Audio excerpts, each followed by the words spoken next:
Yang di-Bertua Ikram Shah Alam, Haji Nur Azmi, dan AJK Balai Ikram Shah Alam dan Muslimin dan Muslimat sekalian. Alhamdulillah kita dapat berkumpul di Sarawak Muadah dengan limpah kulina kita beradalah satu majlis ilmu pada malam ini. Sebelum kita bermula dengan ceramah kita, izinkan saya untuk memperkenalkan latar belakang beliau secara ringkas. Profesor Madya Dr. Harina Hafizah Haji Siraj atau lebih mesra dikenali sebagai Dr. Hal, dilahirkan di Sungai Besar, Sabak Benam, Selangor. Beliau bertugas sebagai pakar perunding obstetrik dan ginekologi (ONG) di Pusat Perubatan Universiti Kebangsaan Malaysia di UKM. Beliau mendapat ijazah kedoktoran di UKM, kemudian sarjana kepakaran ONG di UKM juga, sebelum menyambung pelajarannya di Harvard Massey Institute, Harvard Medical School, Boston. Dr. Hal gemar melakukan khidmat masyarakat dan kerja-kerja sekarang lain selain merupakan khidmat sebagai pakar di hospital. Selain itu, Dr. Hal pernah muncul di beberapa media, antaranya sebagai tamu jemputan di rancangan Malaysia ini, MHI, Wanita Hani, WHI, Al-Kuliah dan Al-Hidayah yang ketiga. Beliau juga merupakan panel berkala Wanita Hani di Radio Rekit. Dr. Hal juga merupakan ahli Dewan Perwakilan Nasional Pertubuhan Ikram Malaysia. Jadi beliau akan menyampaikan satu perkongsian yang bertajuk Rumah Tangga Bahagia, Mana Hendak Dibawa. Selepas beliau menyampaikan perkongsiannya, kita ada sesi soal jawab. Siapa yang ingin mengumpulkan soalan, bolehlah bertanya. Okey, dan tanpa melengahkan masa lagi, majlis menjemput Profesor Dr. Harina menyampaikan perkongsian yang bertajuk Rumah Tangga Bahagia, Kemana Hendak Dibawa. Persilakan.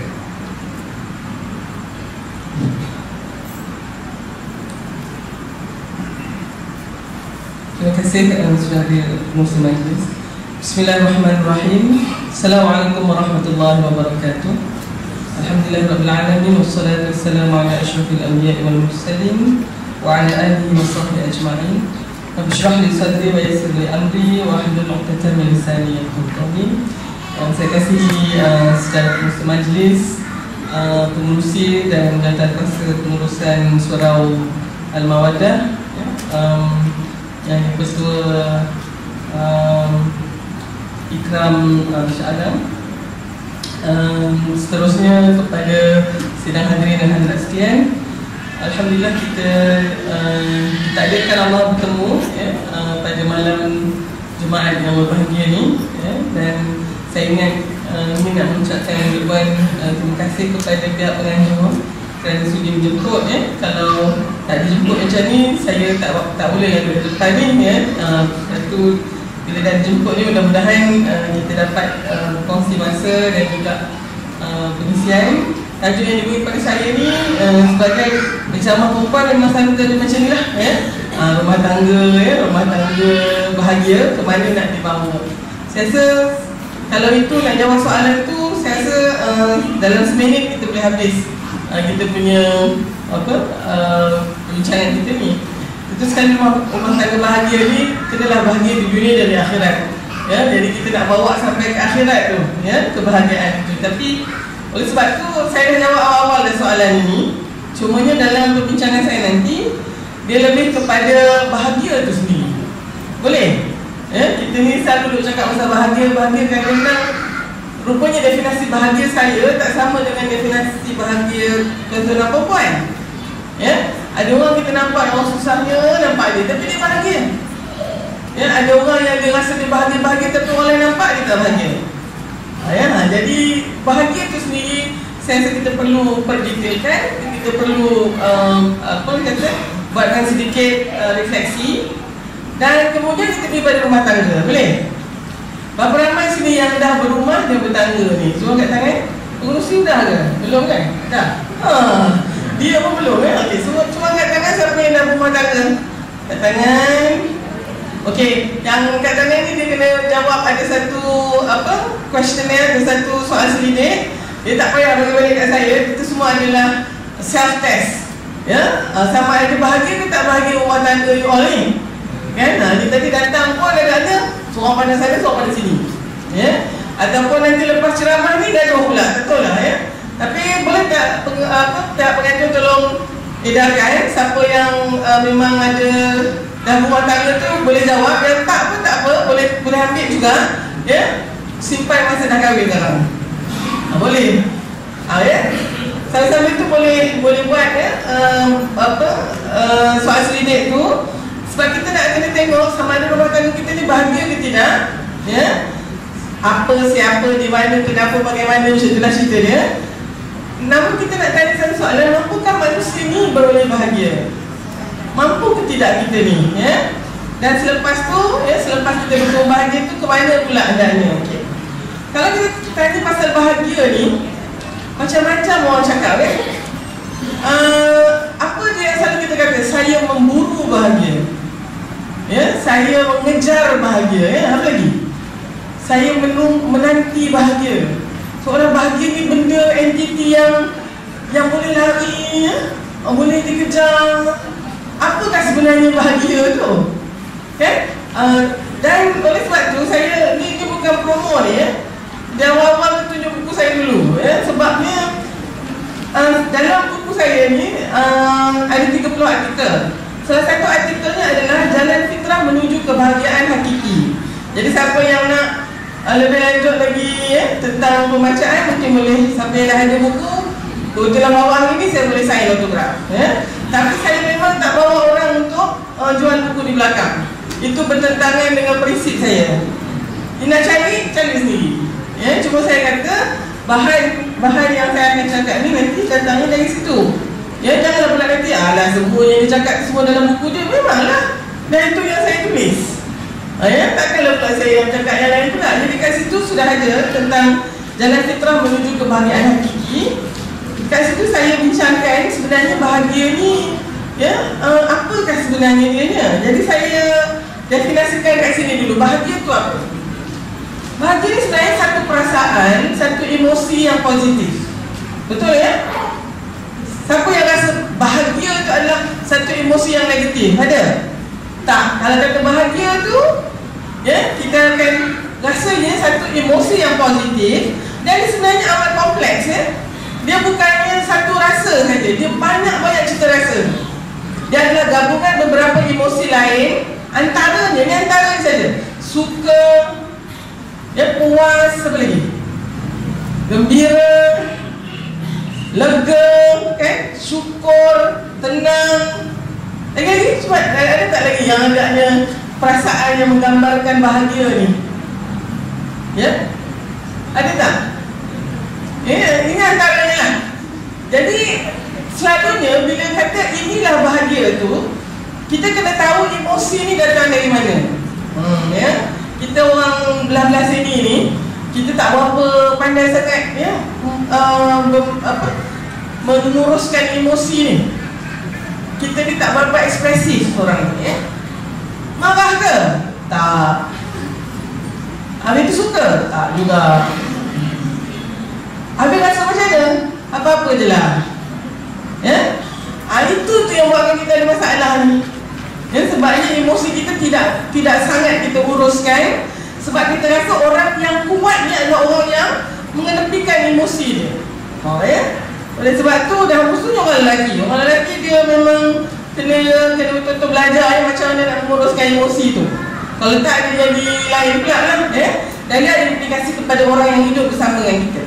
Jadi kalau kata emosi ni, sebenarnya emosi adalah tingkap kepada apa yang sedang bermain di fikiran. Pendek kata, emosi is the window to your thoughts ya? Emosi adalah tingkat kepada apa yang sedang kita fikirkan. Kalau ada seorang tu masih normal, kalau fikiran dia ni ya, itu akan sebenarnya emosi itu adalah gambaran fikiran dia.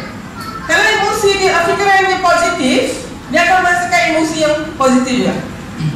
Kalau fikiran dia negatif, maka dia akan merasakan emosi yang negatif juga. sekarang saya tak tahu apa emosi tuan-tuan dan puan. Ada yang suka agaknya. Sukanya orang nak jumpa Dr. Halina, pokoklah dia. Sebab apa dalam kepala dia? Saya akan dapat benda baru. Saya akan dapat perkongsian yang baru, yang selalunya membuatkan saya berfikir lagi. Dia jadi positif. Ada juga yang tengah benci ni. Benci sebab ingat ada rumah, tapi husband suruh datang contohnya, ataupun si husband kalau boleh tak datang tapi isteri suruh datang, so tengah marah lah ni. Jadinya emosi tu marah sebab dalam kepala aku bawa masa je kat sini ni. Dia punya fikiran itu adalah negatif. Selagi mana kita normal, itulah dia. Tapi kalau misalnya dalam fikiran positif, emosi negatif. Dalam fikiran negatif, emosi positif. Itu ada yang tak kena. Iaitu kena jumpa pakai sikit psychiatry. Dipanggil incongruent, incongruent of emotion. Dia tak ada, tak sync tu. Jadi hari ni, siapa yang hari ni marah? Tak tahu sebab apa dia marah. Cuba tengok dia punya pemikiran. Memang negatif. Kalau kita tengah seronok dan gembira dan bahagia tadi, sebab dalam fikiran kita memang positif. Tengah diam macam ni, faham ke tak? Bunyi tu macam diam je kan. Jadi itulah sebenarnya. Jadi apabila kita kata bahagia tadi, sebenarnya dalam fikiran kita ada banyak sangat pemikiran yang positif. Kita rasa kita boleh buat, insya-Allah. Kita rasa kita boleh selesaikan masalah ini sama. Kita nampak masa depan kita tu cerah saja.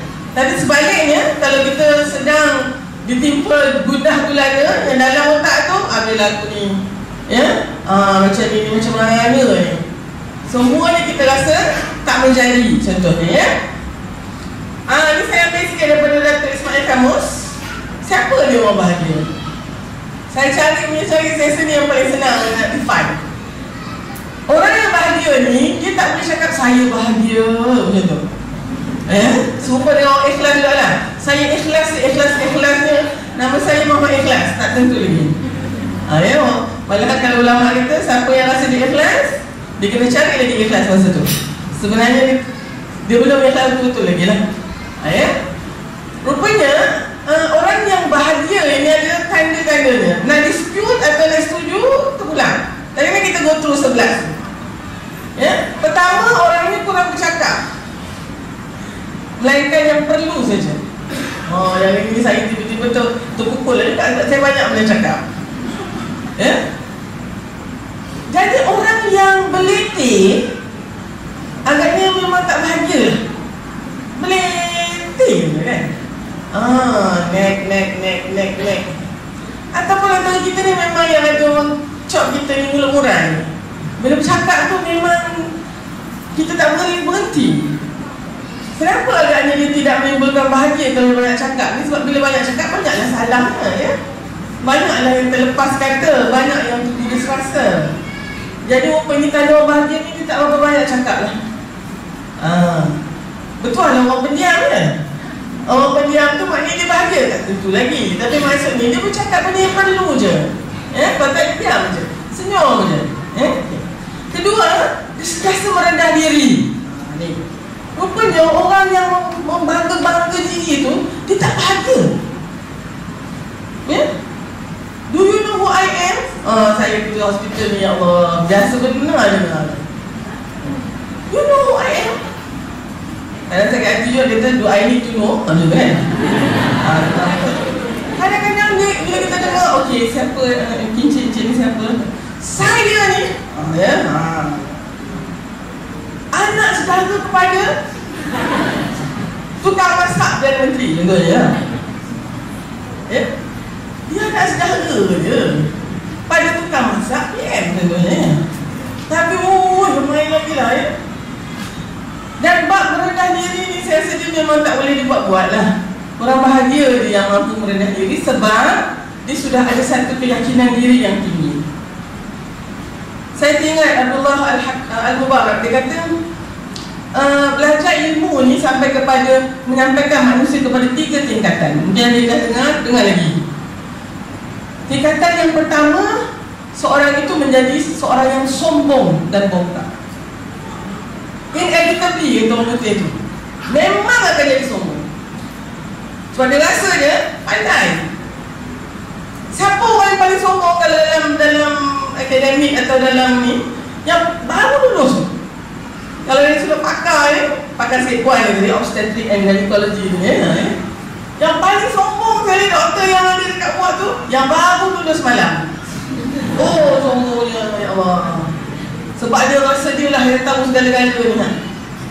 Tapi kalau orang tu terus menuntut ilmu, bila dia sampai tahap tu tadi, dia akan sampai tahap yang kedua, iaitu tahap di mana dia menjadi seorang yang tawaduk. Tawaduk ni bukan maknanya kita rendah ya. Kita memang merasa ya Allah banyaknya lah ya, tanggungjawab menjadi orang yang ada ilmu ni. Dan kalau dia masih belajar, walaupun dia sudah sampai tahap yang kedua, dia akan sampai pada tingkatan yang ketiga, iaitu dia menjadi seorang yang lagi banyak dia belajar, lagi banyak dia rasa dia tak tahu.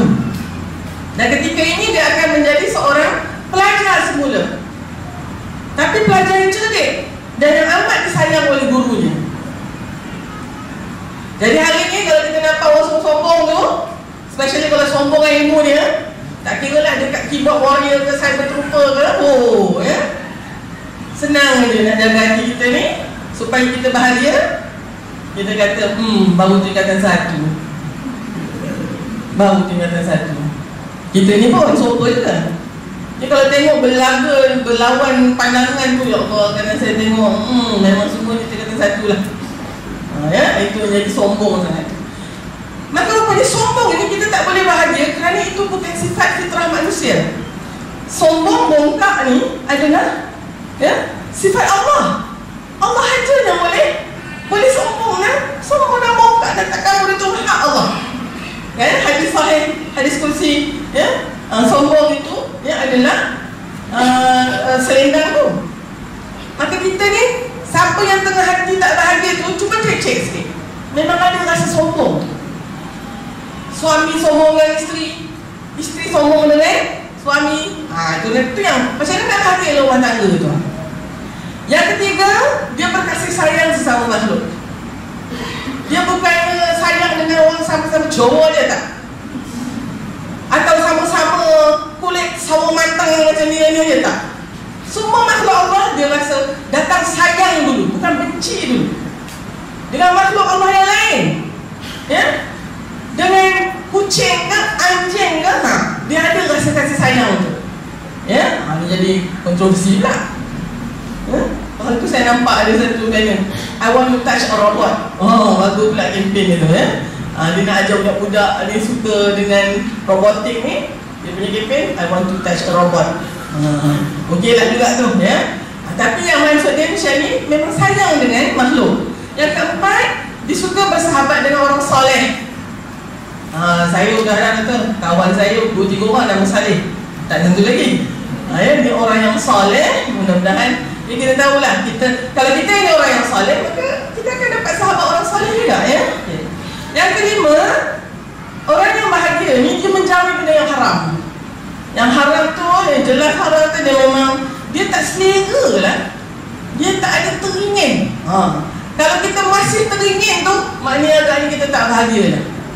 Pornografi contohnya ya, memang kita tahu dia haram ya, kita pergi tengok juga, memang tak bahagia kita ya, sebab kita rupanya benda maksiat ini dia meninggalkan kesan kat dalam hati kita kan. Okay. Yang keenam, dia adalah manusia yang berguna kepada masyarakat. Mari kita tengok diri kita ni. Manusia ni dia ada tiga kategori. Satu, dia amat bermanfaat kepada manusia hingga walaupun dia dah tak ada, nama dia tetap disebut-sebut. Ya, kita tahu banyak contoh. Ya, kalau sekarang saya sebut Nabi Muhammad SAW, dia akan buat tu kena sebut juga. Dia malah dia blokit tu namanya, orang tu kena ikut. Ya, kita pun akan bagi juga salutation tu, selawat tu. Sebab jasa yang Rasulullah SAW buat dalam umur yang dikatakan 63 tahun itu amat pendek sebenarnya, tapi jasanya itu sampai sekarang 1500 tahun kita masih sebut lagi. Ini perempuan kalau nak umur panjang ya, nak tahan awet muda, jadi orang yang berguna. Walaupun kita dah tak ada, nama kita masih disebut-sebut. Ada satu kategori orang, dia ganteng lagi kata orang, ketenaga lagi, tapi disebabkan oleh jahatnya dia, disabit kesalahan di mahkamah dunia ni, dipenjara seumur hidup, maka dia dikatakan sebenarnya walaupun dia hidup, tapi manusia sebenarnya tak mahu dah dia ni. Dia punyalah jahat dia tak boleh duduk celah-celah kita ni. Ya? Dia mati pun bagus juga, tapi tak ada hidup lagi. So ini satu lagi ya, dia yang kalau kita kata sampah masyarakat. Saya tak suka bagi label-label ni, tapi maksud dia memang kita dapati tidak berguna, maka perlu disisihkan. Ada satu lagi kategori manusia, dia ada, orang tak perasan. Dia tak ada, orang tak cari. Ini siapa ni? Maknanya tak ada nilai tambah langsung yang dia bagi kat masyarakat. Cuba kita tengok diri kita ni, tuan-tuan dan puan-puan. Kalau hari ni kita mati lah, ni saat lagi ni kita mati, apa agaknya orang cakap kat kita? Oh, betul lah, dia mati dah ya. Oh, selamat dah semua selipar-selipar kat masjid ni. Mati dah, dia datang yang balik ya. Ataupun Allah ya, kita kehilangan seorang yang Masya Allah banyaknya lah jasa dia. Itu ya, jadi orang yang bahagia itu orang yang berguna kepada masyarakat. Kita mesti ada rasa dia, rasa nak berkhidmat supaya orang lain lebih selesa. Itu sebenarnya tanda orang yang nak cari kebahagiaan macam itulah. Arwah bapak saya ada satu pesanan ya. Dia kata sebenarnya dalam komuniti orang Islam ni, bilik air itu sebenarnya tak perlu ada cleaner. Sebab setiap orang sebelum dia keluar daripada bilik air, khususnya bilik air yang dikongsi bersama, dia mesti tengok belakang dulu, apa yang ditinggalkan tu ya? Dan dia mesti bersihkan bilik air itu lebih bersih daripada sebelum dia masuk. Itu orang pertama. Orang kedua masuk, dia akan bersihkan lagi lebih daripada orang yang pertama masuk. Jadi kalau ikutkan tandas orang Islam sepatutnya tak perlu ada cleaner. Tapi kita letaklah kat situ apa-apa yang takut untuk kita bersihkan air dan seterusnya. Hari ni ya Allah ya, saya baru turun dari LIA 2 ni. Berapa bulan benda tu kan? Alah hai. Dan kalau kita pergi daripada luar negara kan, balik negara ni mula-mula sekali sampai bilik air lah kan, bilik air dekat airport kan, selalulah kata lah, hai pasal apa macam ni ya. Dia punya toilet bowl tu yang plastik yang kita selalu duduk atas tu memang dah tapak kasut. Saya pelik dah hairan, macam mana boleh tertengkong kat situ tu kan ya. Dan selalunya kalau saya masuk tu adalah kertas-kertas tu, saya memang bersihkan itu. Sebab saya tak mahu orang yang masuk lepas saya tu nanti dia ingat saya punya sampah. Benci betul lah Walaupun tak ada agaknya kita ni sebab tak ada nama kot ya, dekat tisu, dekat najis kita tu semua yang kita, kalau ada nama agaknya kita kena gabut lah, simpan kot ni tak tahulah saya macam mana nak buat lagi ni, tak bahagia kita ya. Yang ketujuh, kita tak rakus dengan dunia ya. Ke-8, memelihara solat 5 waktu. Ke-9, sentiasa mengingati mati. Ni hari tu rumah saya sekarang ni, alhamdulillah, depan saya tu memang kubur ya. Kubur-kubur di wilayah Persekutuan yang di bawah kendalian Jabatan Agama Islam Wilayah Jawi, dinamakan Rawdatus Sakinah ya. Saya pernah jaga Rawdatus Sakinah yang anak-anak remaja yang hamil ni kan, tapi dia bagi nama Rawdatus Sakinah. Tak apalah, jadi depan rumah saya Rawdatus Sakinah. Tiap-tiap pagi ambil kerja tengok dulu tu, Allah ya, hari ni saya kat sini lagi, entah petangnya agaknya ke sana tu. Dia jadi peringatan tu lah ya. Dan hari tu saya ada musyarat alumni saya, doktor-doktor, bayi-bayi saya yang keluar private ni, Masya Allah, yang rumah ada 2-3 biji dengan swimming pool macam-macam lah ya. Jadi saya pergi meeting tu, rumah dia memang ada swimming pool ya, apa tekan dah macam tu. Jadi saya cerita kat suami saya, rumah tak dapat datuk pun kat macam tu ada swimming pool. So Ustaz Zul kata, tak mahal ya, suami awak ni mampu buatkan rumah depan kubur lah tapi saya rasa itu lebih lagi membahagiakan rupanya ya, sebab saya boleh selalu ingat mati Yang ke-10, pemurah dan baik hati. Kita ni agaknya bila ni siapa jadi bos lah ya, siapa jadi ketua jabatan tu, agak-agaknya anak-anak buah kita kat office tu, apa agaknya kita punya karakter? Kedekut atau pemurah? Yang ini sekadar RM10 ya, bagi kita supaya kita ni biar senang. Orang memang pandang kita ni seorang yang pemurah dan baik hati. Dan yang ke-11 itu sibuk dengan ibadah. So ada semua 11 ni, sampai dia ni bahagialah dia. Ya, alhamdulillah. Jadi hari ni kita nak cakap pasal rumah tangga ya. Saya kena definisi dulu rumah tangga atau keluarga ni dulu ya. Dia rupanya datang perkataan bahasa Sanskrit, kulo warga. Ya, kulo tu maknanya ras ya. Jauh kulo ya. Kami gitu. Warga tu anggota. Tuan-tuan kena ingat ya, banyak bahasa kita datang dari Sanskrit. Ya, sebenarnya kerajaan Sriwijaya semua tu dulu yang kat sini ha. Itu sebab bahasa kita banyak bahasa Sanskrit tu. So saya minta maaf lah kalau misalnya ada yang terlupa sejarah. Ya, kata kita ni orang Melayu dulu ni, saya rasa memang kita kena betul-betul baca sejarah. Jadi bahasa kita banyak sangat bahasa Sanskrit ni. Ya, tak silap saya kedai itu semua daripada bahasa ada ciri-ciri Sanskrit. Banyak ya. Nah, keluarga ni kalau definisinya adalah ikatan perkahwinan ya, yang akhirnya menghasilkan satu rumah tangga dan lahirlah di situ ya anak-anak dan ahli keluarga yang lain ya. Keluarga ni, rumah tangga yang kita bina untuk menghasilkan keluarga ni rupanya ada banyak fungsi dia. Fungsi biologi ya, bila ada orang yang rumah tangga barulah ada keluarga zuriat. Dia adalah fungsi perlindungan. Ni nanti semua nak balik rumah kan. Ada sebab ada keluarga ya. Okay. Dia juga adalah satu entiti pendidikan, sosialisasi, kita bertemu dengan orang ya kat sini lah. Dia adalah satu juga ya kelompok yang akan melihat kepada ekonomi setiap harinya. Dan efektif itu iaitu emosi ya. Ayat ni dinamismenya keluarga tu banyak sangat sebenarnya. Ya, kita ada perubahan biologi. Hari tu masa mula kahwin, ya Allah cantiknya segitu tu ya. Apa tu? Ratu kebaya lah kan.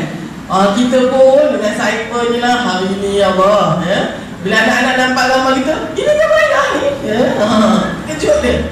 Ya, tapi itulah dia perubahan biologi ya. Kita ada penambahan ahli keluarga. Ada anak besar-besar, dia tengok alamak dia kahwin pula, so ada menantu.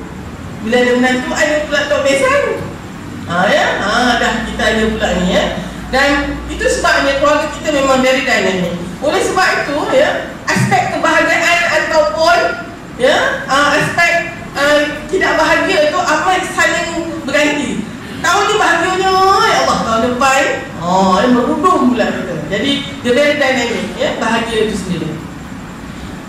Kita tahu matlamat hidup berkeluarga ini ya merupakan salah satu daripada tanda-tanda kebesaran Allah. Wa min ayatihi an khalaqalakum min anfusikum azwajan litaskunu ilaiha wa ja'ala bainakum mawaddatan wa rahmah.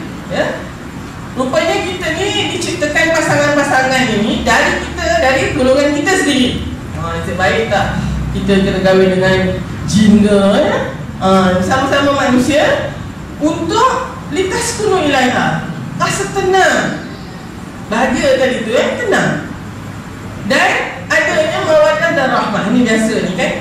Hari tu ada orang kata kat saya, doktor saya ada semua dah. Anak saya yang sulung tu Sakinah, yang nombor 2 tu mawaddah, yang nombor 3 tu rahmah. Alhamdulillah ya. 3 anak perempuan. Tapi kita tahu apa maksud dia kan. Benda ni kan, let me put it this way lah. You either have it or you don't. Ya, mawaddah, ya, rahmah, sakinah ni ya, tak boleh buat pura-pura lah ya. Dia sama ada atau tak ada. Apa sebenarnya yang menjadikan formula ini? Pada pandangan saya, ini saya tuliskan juga dalam artikel saya. Kita ni dalam berumah tangga ni, kita sebenarnya belajar aspek keseimbangan memberi dan menerima, give and take. Ada masa kita bagi, ada masa kita ambil. Kalau ada dalam ahli keluarga kita ni yang terpaksa memberi aja, tak pernah dia tak akan bahagia. Kalau ada yang mengambil aja, tak pernah memberi, pun tak bahagia. Dia kena ada give and take. Cuma masalah ataupun isunya dengan give and take ni dia macam ni. Who's giving? Who's taking? What to give? What to take? Nanti saya translate kan jauh who's giving? Who's taking? What to give? What to take? How much to give? How much to take? Ya? Adakah yang kita bagi ni betul-betul apa yang orang tu nak? Atau yang kita ambil ni betul-betul yang dia benarkan kita ambil? Oh, yang tu ya? Very complex. Kalau nampak satu pasang suami isteri berumah tangga lebih daripada 20 tahun, nanti saya tahu beritahu kenapa 20 tahun Amal ni ya? Lebih dari 20 tahun, sebenarnya pasangan ni bersaksilah bersaksilah bahawa pasangan ni telah bertemu dengan formula unik tu, give and take tu. Formula ni very unik untuk pasangan itu saja. Kalau kita cuba kat orang lain, dia tak jadi. So setiap pasangan kita suami isteri ni, tak kira lah dia dah kahwin berapa tahun, especially kalau yang kurang dari 20 tahun tu kurang dari 5 tahun especially, nanti kita dapati yang paling tinggi kadar perceraian adalah yang di bawah 5 tahun usia perkahwinan. Ini sebenarnya kita punya ikhtiar tiap-tiap hari nak dapat keseimbangan tu. Sebab kalau dapat kalau ngam tu memang sampai insya-Allah sampai matilah kita bersama. Yang ada masalah sekarang ni, bila dia tak ada persetujuan tu, asyik you order I ni, betul, dah start lah. Ataupun tak apalah doktor, asalkan dia bahagia, saya punya perasaan tak penting. Belum tak you, minta maaf asalkan dia bahagia, I tak bahagia tak apa. Look, dia ada person dia tak akan bahagia kalau kita ni tak bahagia. So, siapa dapat idea kata tak apalah, dia saya berkorban. Oh, tak. Ada orang perempuan yang especially kabut.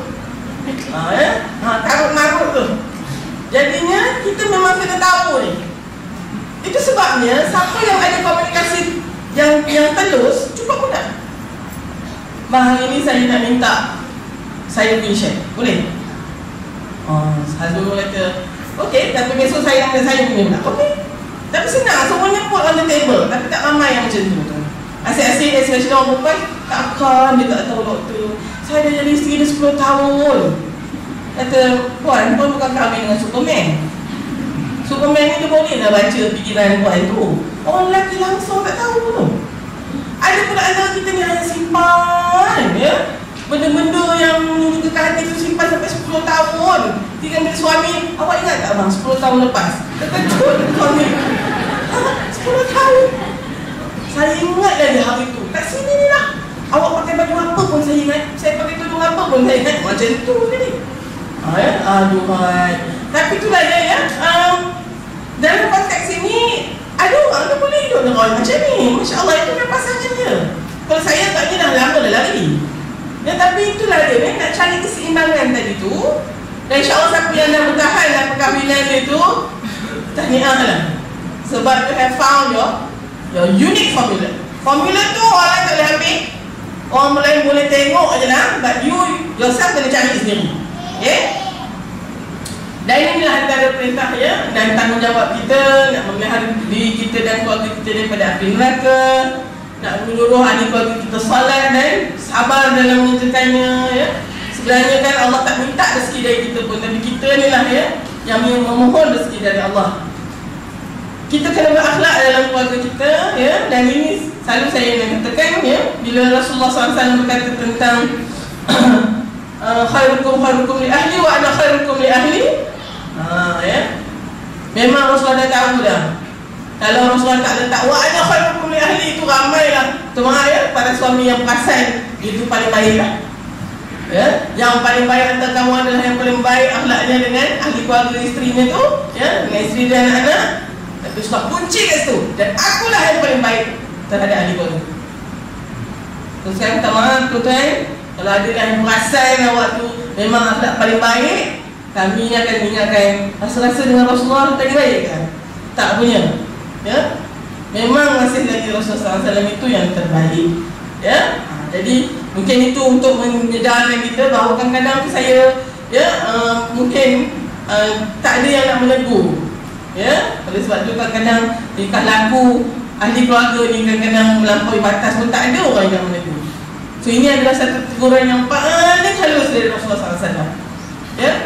Akhlak yang paling baik, orang paling baik yang paling baik dengan keluarganya.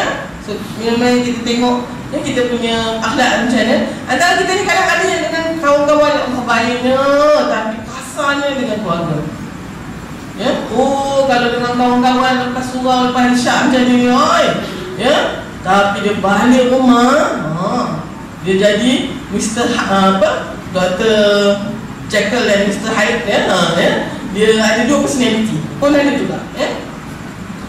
Hikmah hidup berkeluarga ni pertama sekali adalah untuk menanamkan sifat menjaga amanah dan tanggungjawab. Bila kita ada suami dan isteri, kita ada tanggungjawab. Kemudian keluar pula anak, Allah kena jaga lah kan. Saya memang amat menghormati orang yang sanggup mengambil anak angkat untuk dijadikan anak di segi. Masya Allah saya rasa. Itu memang tuan-tuan puan-puan menempa syurga lah tu. Kita yang ada anak sendiri ni memang terpaksa dah jaga kan. Dah siapa pula nak jaga? Hari tu tak ada anak, minta anak, Allah bagi, kita pun mesti jaga. Dan lepas tu lah kita ada amanah dan tanggungjawab yang harus kita laksanakan. Tuan-tuan dan puan-puan, dalam konteks amanah ni, tanggungjawab, kita ada 3R. Responsibility, rights and respect. Dari sudut kronologi dia datang responsibility dulu, tanggungjawab dulu. Bila dah tanggungjawab selesaikan, barulah tuan-tuan dan puan-puan boleh dapatkan hak. Dan hak itu perlu dihormati. Saya kena sebut ni sebab lately ni orang sebut pasal hak dia je. Ini hak saya. That's my rights. So what? Your rights to do human wrongs, Dia dalam bahasa orang putih ni ada human rights and human wrongs. Jadinya kita tak boleh minta hak kita selagi tanggungjawab kita tidak selesai. Ingat dulu masa kita mula kerja, siapa yang dah bekerja kan, kita tak turun kerja, turun disahkan jawatan. Dia ada tempoh percubaan. Kenapa ada tempoh percubaan? Sebab bos kita nak tengok kita ni bertanggungjawab tak? Datang tepat pada waktunya, dia balik hanya waktu yang kita tentukan. Kalau ada kesilapan, dia tegur macam mana cara ni. 3 tahun, 3 bulan ni pula masa probation kita. Lepas macam kita rasa dia ni seorang yang bertanggungjawab, baru dia confirmnya.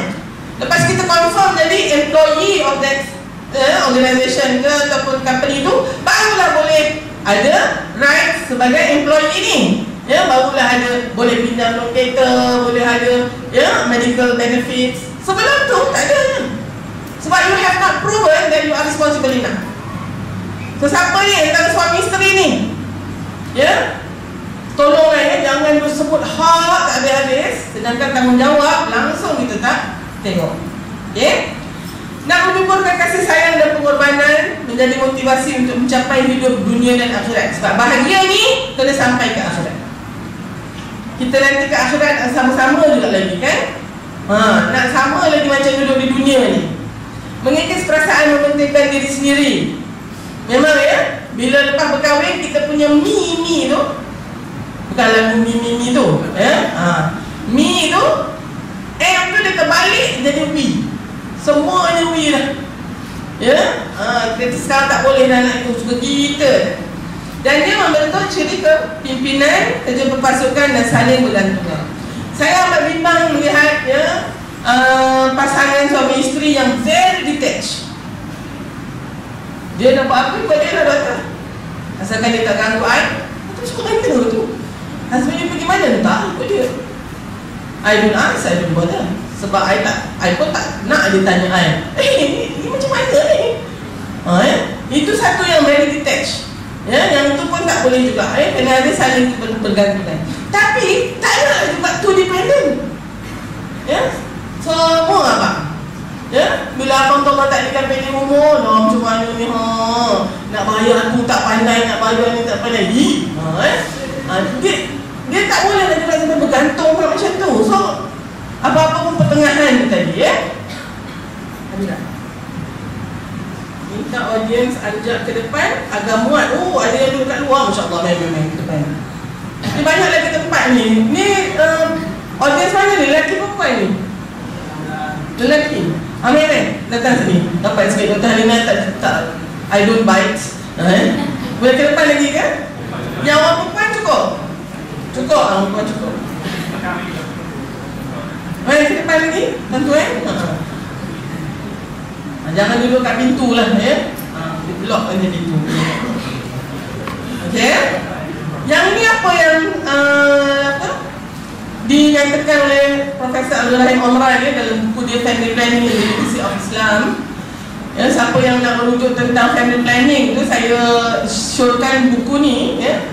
Kerana ni adalah PhD thesis Profesor Abdul Rahim Omran. Saya sempat jumpa dia tahun 99 dan dia meninggal tahun 2001 ya. Dan dalam chapter yang pertama dia kata sesuatu keluarga Islam itu hanya boleh dibentuk bila ada 5 keupayaan ini, 5 capabilities. Pertama, mesti ada kesejahteraan fizikal, tubuh badan, khususnya ibunya. So tuan-tuan, kalau kahwin kebetulan isteri tu ada sakit jantung, berlubang ke apa, doktor kata tak boleh lah ya. Hari tu tak cek betul ya. Dan bila dah kahwin, kawan tu ada sakit jantung, sakit buah pinggang, bila doktor pinggang kata tak boleh lah cik. Betul ke doktor? Boleh pun sikit-sikit. Ingat mengandung ni sikit-sikit. Dan itu penting tu ya. Kedua, mesti ada kemampuan ekonomi. Ini penting ni. Everything, money is not everything, but everything needs money. Kan? Jadi duit tu memang penting. Ekonomi tu penting. Yang ketiga ni saya nak sebut, kesediaan emosi ya, emotional preparedness. Yang ini tak selalu orang peduli ni. Ni nak tanya ni ibu-ibu ni yang anak lebih daripada seorang kan? Ada tak masa kita sebelum mengandung yang anak yang baru ni ke atau yang dulu ni, suami kita tanya dulu yang dah bersedia ke secara emosi untuk mengandung ni, ada? Ada? Kalau ada, tunjuk saya nak bagi anugerah suami ni saya. Tak pernah tanya yang tu. Saya rasa pengalaman saya lah dengan ibu yang mengandung, kita tak anggap emotional preparedness ni sebagai satu yang penting. Pada hari ini adalah salah satu yang amat penting demi kebahagiaan kita dan kebahagiaan anak-anak kita. Anak pertama, bila kita tahu mengandung, wah happy-nya ya. Cek urin tu berdua-berdua dalam bilik air. Alhamdulillah tu dia lah hebat tu ya. Positif saja, terus tukar status FB tu.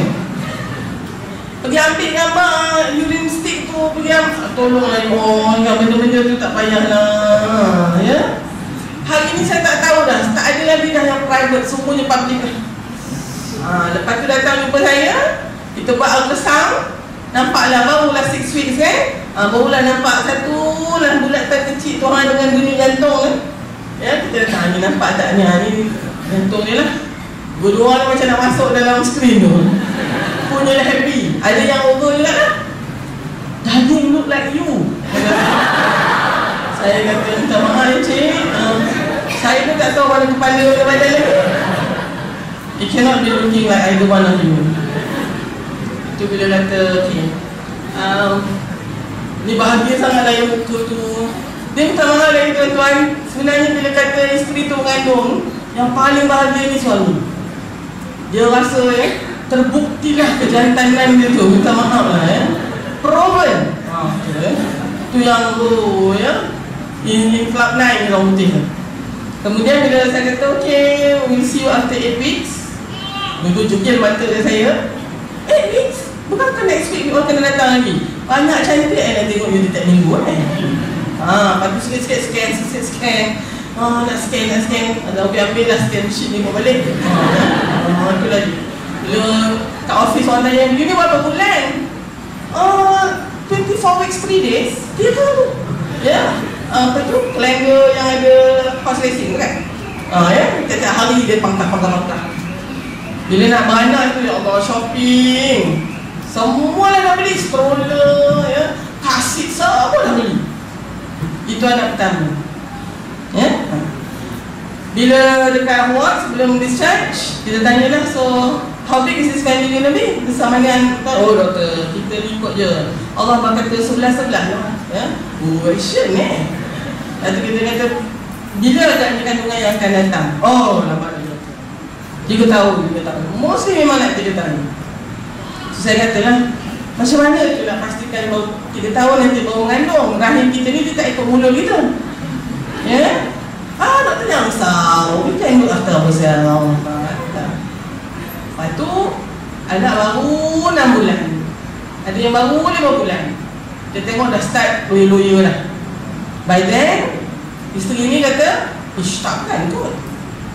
Yang hari tu pemain lagi ya. Baru delay 2 hari, 3 hari, dah pergi urine test dah. Yang ini dah rasa loya apa semua. No, cannot be. Check urine, positif. Dia keluar bunyi ni, ambil cicak tu. Takkan kot. I rasa UPT ni lemau kot abang. Denial from the word go. Tak berani pun cakap dengan husband. Ya, husband kita memanglah sayang kita dengan anak kita, tapi dia sayang kita lagi. Dia baru je berpuasa setahun. Ya, dalam konteks seksual, ya, relationship, ya, baru nak baik, dah mengandung lagi. Kita pula jenis yang kalau mengandung tu lembik langsung tak boleh nak buat apa. Dia start balik dah. So nak bagi tahu suami pun takut. Ya, ada yang suami marah. Ramai ni duduk depan saya, tak kira lah dia siapa, tak boleh nangis. Kenapa ni? My husband marah kat I doktor. So I pregnant. You cakap apa kat dia? Tak cakap apa-apa. Lain tadi cakap lah kat dia, bang, saya ni takkan mengandung kalau awak tak ada. Itu pun tak berani nak cakap. And throughout the pregnancy, she's so miserable Mengandung umur kandungan 22 minggu, baru jumpa doktor. Yang anak pertama hari tu, 22 minggu tu dah 5 kali jumpa doktor. And you expect your second child to be the same as your first one? You must be kidding. Itu yang ada ada sindrom second child ya, sindrom anak kedua. Selalunya sebab anak kedua ni conceive dalam keadaan ibu tiada persediaan emosi. So siapa cuba fikir-fikir mana antara anak kita tu yang oops, I'm pregnant again ya. Tak sengaja doktor accident ni doktor. Tengok apa dia tak ada apa-apa pun. Ni dalam pokok dia accident. Boleh tak gugurkan doktor? Macam tu dia fikir. Itu bayangan kita mungkin tak nak lah, tapi emosi tu. Jadi ini penting. Sebab takkan bahagianya sepanjang kehamilan dibanding dengan kehamilan kita bersedia dengannya. Kemudian kelapangan masa. Yang ni saya nak tegur kat adik-adik saya tu, macam ada siapa yang all PJJ ni, perkahwinan jarak jauh ni, ya, tolonglah kan ya. I do not know, kalau temporary saya rasa tak apa. Untuk ni saya memang kena cerita walaupun dah malam ya, saya kena cerita juga. Ya, saya ada seorang staff, dia pregnant, anak pertama, lepas tu macam ni, kerak sangat. So saya, masa dia datang ke saya tu, saya kata ni, anak you yang first kat mana? Siapa jaga? Oh, dengan my mother dekat Kota Baru. Minta maaf ya, orang Kelantan kat Kota Baru. Oh, so dia tak ada dengan you lah? Tak. So you dengan husbandnya? Tak, doktor, my husband dekat JB. Tu yang I tak pakai apa-apa kontraseptif tu. Ingat pasal dia tak ada kan, dia 2 minggu, 3 minggu sekali kata. Itulah yang tak betul tu. Dia yang PJJ ni lah, dia kena strict contraception. Ya, especially kalau you nak space out lah ya. So saya kata okay, lepas ni lepas anak kedua bulan lahir, dia tanya saya cepat. Itu macam biasa lah. Saya, sebelum tu saya tanya, so mak you belajar ke ni? Sajalah Dr. Halim memang mulut kepo sikit kan. Belum bahagia lagi lah kot, banyak cakap kan ya. Kata, berapa banyak you hantar balik rumah? Dia kata, dia punya tu macam terkejut. Takkan you tak hantar balik rumah? Aku nak duit untuk anak you tu, susu dia diaper. Tu actually my mother ni dia membesar, and anak I ni cucu dia yang first. So dia kata, you tak payah bagi apa-apa kat hari tu, you tinggalkan 100, dia pulang balik. Saya tak pengsan. 100 sebelum pagi. Kalau saya pun saya bagi balik jadi dia tak bayar apa lah untuk anak dia tu. Okay, Syarina, bila dia datang untuk lepaskan dengan yang kedua tu, So saya tanya, anak yang nombor 2 ni dengan manja kat Kota Baru juga? Tak. You bela? Tak juga. Habis? Dia dekat dengan my mother-in-law dekat Kanga. Terkejut dia. For such a small family of 4, they are all over Peninsula Malaysia. Ya? Dan sebelum saya sempat tanya, dia dah kata dah, Doktor, my mother-in-law ni dia ada 3 restoran dekat Kanga. So siapa minta maaf ni, siapa yang sedara ada 3 restoran dekat Kanga ke, saya tak kenal ni. Tapi dia cepat beritahu saya sebelum saya tanya berapa banyak dia hantar balik Kanga kan. Aduh. So you ni sekarang duduk kat siapa? Aku duduk dengan kawan-kawan ayam bujang ni. Husband you? Husband aku duduk dengan ayam bujang kat dulu. Orang ni macam mana ni? Aku kena schedule ganda tau. Tukar je lah di Johor tu kan. Banyak hospital kat Johor tu. Tak nak lah doktor. Tak best. I nak duduk sini lagi. Okay, husband you lah datang sini. Lumayan lagi nak cuba menguruskan program ni ya. Tu dia kata, tak nak doktor. My husband gaji banyak. Kerja dengan company Singapore. Aduh. Saya kata, saya tak tahulah, you have to manage your family. Tapi saya rasa tak lama lagi anak you tu yang sulung untuk kecik Kelantan ya. Yang nombor 2 tu cakap Kanga ni Ayuh, macam mana ni ya? Ni I really think you need to prioritize lah ya. Wallahualam macam mana. Tapi itu salah satu daripada kebahagiaan yang kita nak cari tu. Sokongan sosial satu lagi yang penting ya. Ini belum lagi 10 hak anak-anak kita. Keluarga yang bahagia tu adalah keluarga yang dapat memberi semua hak ni kepada anak-anak kita tu. Dia macam ni tau, satu anak 10 hak. Kalau ada 10 anak, 10 kali 10, 100 hak. Dia bukan 10 ni jamak macam tu tak? Ya? Jadi itu yang tengah mangkak-angkak ni hak dia. Hak untuk hidup, hak untuk mendapat keturunan baka. Dan orang tanya siapa tu doktor? Well, yang ini penting ni supaya bila seorang wanita tu hamil, dia tak ada dispute dah. Dia ni anak siapa? Begitu. Anak lelaki ke B ke C? B dulu. Ya, jadi kena ada, tak ada langsung syubhat, tak ada langsung query ya mengenai baka dari mana anak ni ya terhasil.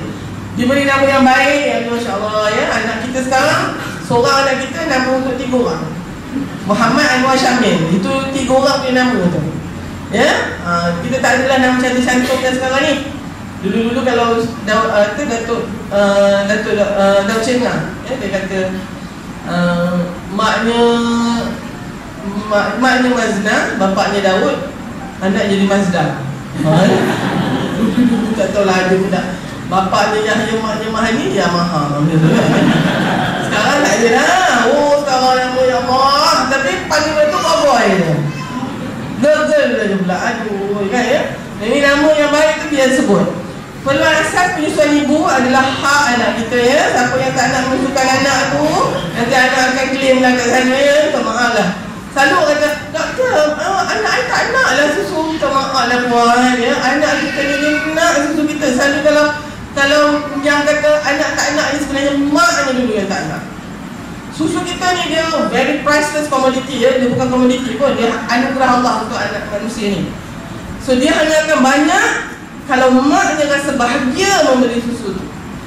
Tapi kalau maknya rasa payah, susah, memang kering. Tu penting dia bahagia. So para suami ya, kalau isteri tak dapat nak keluarkan susu yang banyak tu, you should be concerned as well. Dia mandi you sebenarnya yang menyebabkan dia rasa amat tertekan sampai tak boleh nak susukan anak. Tapi kalau susu isteri tu macam fountain tu ya. Memang agaknya you memang jaga dia baik betul lah. Itu antaranya tempat diasingkan tempat tidur ni khusus untuk anak yang berusia memajlis, dah tahu malu semua tu kena asingkan. Kita ni pelik lah kan, kita selalu tidur sama dengan anak ya. Tolong saya nak ingatkan adik-adik saya ni, anak kecil-kecil ni.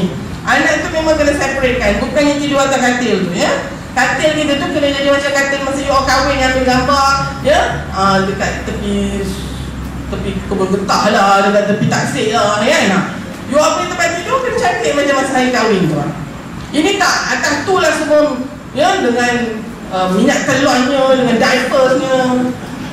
You want husband pun kena set the standard ya. Ada dalam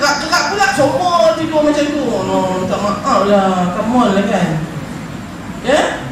Tu yang kadang kalau kita nak bangun surah rumah dia, tak payah lah, mak I tak siap lagi. Macam tu lah. Kan? Rupanya dia punya toto tu dekat depan TV tu tak berlipat lagi. Oi, jangan macam tu cakap. Oh ya. Bukan cakap ni, cakap abang tu. Ya. Nah, pendidikan agama yang sempurna ya, semua ni adalah hak anak-anak kita. Okey, tengok sikit bahagia ke rumah tangga anda ni. Ya, cuba tengok dalam tu. Ni. Saya just go through sikit. Right now, how do you feel? Macam mana rasanya? I feel emotionally close to my partner. True or false? Ini sebenarnya saya ambil daripada Goldman ni, ya, Goldman Institute. Kalau sebagai researcher kuantitatif, saya tak setuju dengan true and false saja. Sebab you kena cakap dari sudut Likert scale, ya, degree. Ya, strongly disagree, strongly agree. Baru you boleh tengok dalam itu tu, ya, tendency. Tapi ni tak apalah. True false sebab dia ada scoring lepas ni. I think that my partner really cares about me. I feel confident that we can deal with whatever problem. I would consider myself happy in this relationship. Sampai boleh nyanyi lagu Pharrell Williams, happy, happy, happy. I feel respected by my partner because that is one of the source of happiness. Bila kita rasa ya, kita punya pasangan itu menghormati kita. Bukannya kita masuk rumah kita tabik, tak, bukan itu. Tapi maknanya dia hormat lah.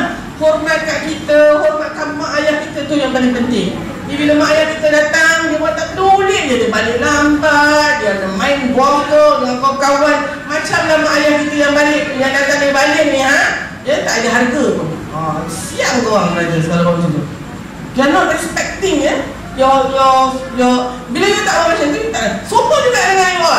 Kalau mak mentua kita ada, kau main lah, muncul-muncul sangat. You are not respecting dah. Ya, suami kita punya isteri, ibu tu. You see, okay lah, mak mentua kita agaknya not the best mak mentua in the world lah kan. Tapi apa pun, dia melahirkan suami kita tu. Dia nak anak dia mak ayah tak nak Mana boleh macam tu? Ya, yang ini ni, saya tak tahulah ya, kalau ada orang yang kata saya ada masalah doktor dengan ibu-ibu saya pun dengar je lah. Ya, kalau kita nak pergi nasihat, doktor punya mak mentua tak macam ya, susah nak pergi nasihat tu. Kan? Jadinya kalau tentang mentua ni saya nak bagi, ini pesanan arwah bapak saya ya. Orang lelaki ni bila dia dah berkahwin, dia punya list priority dia goes this way. Allah nombor 1, nombor 2 Rasulullah SAW, kemudian ibu dia, kemudian baru bapak dia nombor 6, mak dia nombor berapa? Nombor 3, 4, 5, mak dia. Ya, kemudian bapak dia, kemudian baru kita dan anak-anak. Tapi senarai keutamaan dalam diri seorang wanita ni bila dah berkahwin, Allah Rasulnya suami kita. Tak acil lah kan? Saya kena tanya bapak saya masa tu, saya ingat bapak saya cakap dengan kakak saya nak kahwin. Masa saya jam apa ya? Jam 4 ke jam 5. Bapak saya cakap yang tadi tu, saya ingat lagi saya cakap tak adil lah tu. Saya benda kecilnya tu tak fair. Bapak saya kata fair tak fair itulah dia. Jadi saya ingat bapak saya kata, mak, kakak saya kata, mak, jangan cuba ambil ni tempat nombor 3, 4, 5 ni, jangan cuba lah. Takkan menang ni. Tapi kita, kalau lepas kahwin dengan husband kita, kalau boleh kita nak nombor 1. Allah membawa kita. Ya? Dengan mak kita tu, tolonglah ya, kita memang, this is a war, you would not win. Kita nak just take it that way. Kita masuk rumah mak mentua kita tu, kita bawa bendera putih, berdamai. Sebab mak kita ni, dia dengar, wah ni nak ambil anak aku apa? So, atas sebab tu juga, saya dengan mak mentua saya, suami mak Ustaz Rod, saya sebaru 2 minggu kahwin macam tu katnya. Saya cakap, masa tu kami dua je kat dapur, saya ingat. Kata mak, saya nak kena cakap dengan mak lah. Arwah bapak ada pesan, bila dah kahwin macam ni, dalam sinarai hidup abang tu, Allah, Rasul dia patu mak. Mak nombor 3, 4, 5.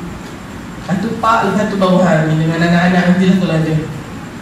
Masa tu saya nampak mak saya ni, dia memang tak ada lah nak marah saya ke apa tak. Tapi dia ada satu expression yang tiba-tiba jadi damai. Oh, okay. Ya, phew, lega. That this woman is not going to snatch my son away. Dan lepas tu saya rasa memang setap. Jangan cakap mulut je lah, kena ada buktinya lah, ya. Jadi kalau datang balik kampung tu, ya, bila nak keluar tu, mama ada depan, mak, tak apa saya duduk belakang. Tak apalah cik, tak apa, saya dah duduk depan ni selalu, mak duduk depan. Jadinya bila keluar tu kan, orang kampung nampak ke, tu dia. Mana dia menantu yang doktor tu, duduk belakang. Tapi kan mak kita ni tak lama, dia bukannya nak sangat tu. Dia sempat 2-3 kali cek duduk depan lah, cek mak malas duduk depan ni. Sebab Ustaz Zul ni dia susah sikit cari jalan. So saya kena jadi co-pilot kan. Jadi saya minta kat payah sikit. So mak kata cek duduk depan. Duduk depan lah. Sampai sekarang lah dia tak mau duduk depan ni lah. Kalau saya tak buat macam tu dulu agaknya 23 tahun yang lepas, sampai sekarang ni saya ada dispute lagi dengan dia. You know, so please lah. You all yang ada gangguan daripada mak mentua ke pak mentua ke, just berdamai je lah, you know. Because kita tak nak sampai suami kita ni di luar mati mak, di telan mati isteri. Atau either way lah, ya, suami kita ni pun, ya, kalau suami kita ni pun, ya Allah, bapak kita yang sakit hati betul dengan menantu yang seorang ni, tolonglah you all, kalau you all are not in the good book of your father-in-law, ya, tolonglah kan. Because kami ni jadi isteri ni cukup bahagia kalau nampak bapak kita dengan menantu dia, Masya Allah. Ya, bapak ni dia macam mak juga. Dia are very possessive ya terhadap kami ni. Ya, terutama yang rapat dengan bapak. Dia tahu kan, masa dia nak nikahkan kita dengan suami tu, ya, tak tahu malam tu berapa bakul lah dia menangis lah. Tapi hari tu kena juga lepaskan. So you are taking away, ya, cahaya mata dia. So please lah have some respect for that man. Itu je sebenarnya, ya. So ni kita all go through, bahagia ke tak bahagia. Sikit lagi. Sebenarnya perceraian di Malaysia ni memang meningkat lah kan. Macam ni meningkat macam ni. Ini kalau bisnes punya gerak bagus ni. Tak kita, ya. Ini adalah perceraian. Pada tahun 2011 perceraian adalah lebih kurang 19%. 2008 ke 2007 terlihat saya adalah 15%. So memang meningkat lah. Tapi biasalah kan, kita punya perceraian tak berapa tinggi lagi. Well, siapa yang termasuk dalam statistik tu kita tahulah ya. Ada 2,300 perceraian setiap bulan ya didaftarkan. Nah, saya bukan nak melihat perceraian bukan satu yang buruk sangat-sangat begitu ya, tapi kita juga tak bolehlah menganggap dia satu yang senang-senang aja nak cerai. Ya? Tapi katalah sampai bergegar arash tu, yang saya difahamkan lah tak ada hadis dia tu. Ya, jadi sebab apa? Bila ada macam tu ramai sangat wanita yang sepatutnya sudah mendapat cerai tidak diceraikan dan tergantung macam tu.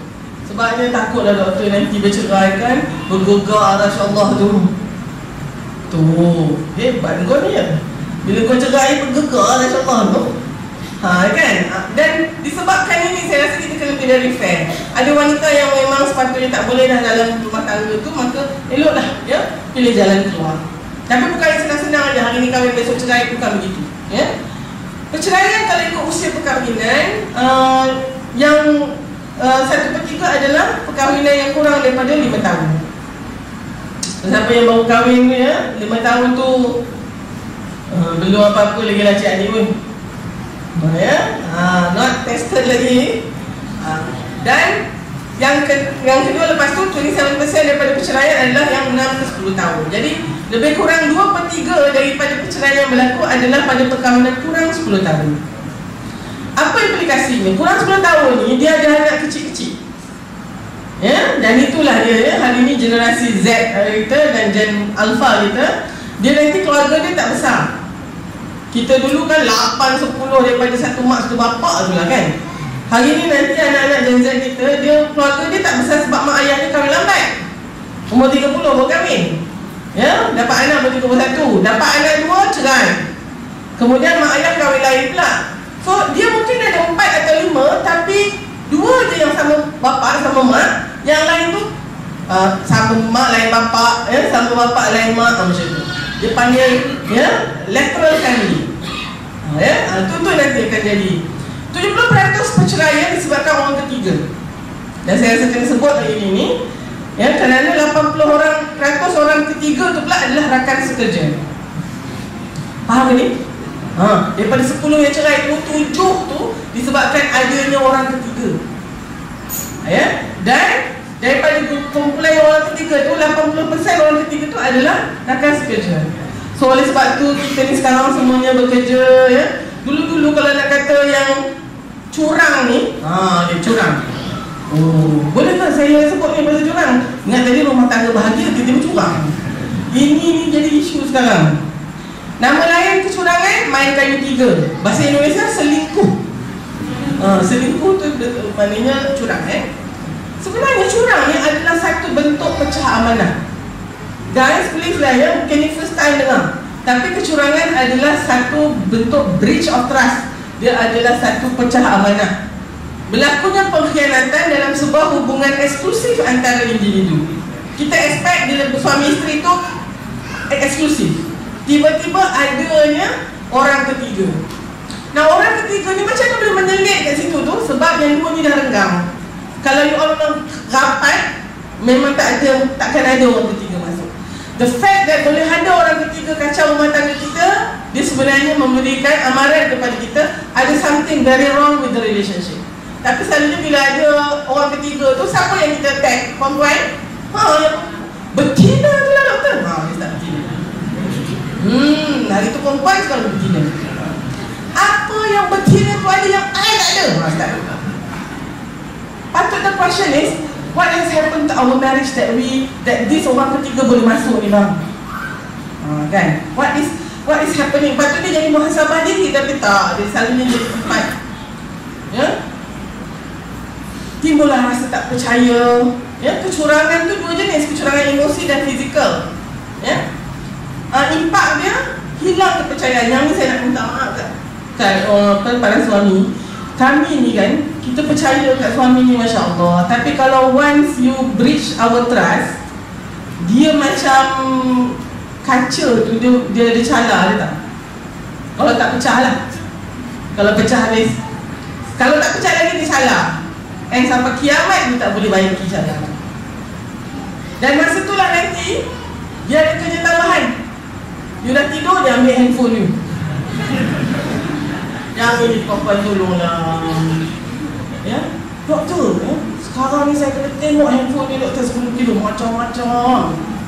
Atau puan banyak masa nak tengok Doktor tak tengok ke handphone ustaz? Marah dia kata saya tak ada masa lah nak tengoknya. Sebab macam ni lah dan handphone tu pada saya adalah satu privacy kita. Saya juga tutup jabatan, saya juga ada pimpinan NGO dan seterusnya. Ada perkara-perkara yang suami saya tak boleh tengok sebab saya tak answerable pada dia yang itu. So dia tak boleh tengok handphone saya. Dan saya pun tak teringin lah nak tengok handphone dia, kecuali kalau dia tunjuk kat saya. Alah doktor, dah lama Ustaz Zul tu main-mainkan doktor. Tadi perkahwinan saya dengan dia bukan antara saya dengan dia je, Allah yang jadi saksi. Dengan nama Allah tu halal benda yang sebelumnya haram antara saya dengan Ustaz Zul. Kalau dia nak menyembunyikan apa-apa, Allah akan tentukan bila masanya untuk saya tahu. Dan masa tu adalah masa yang terbaik untuk saya tahu.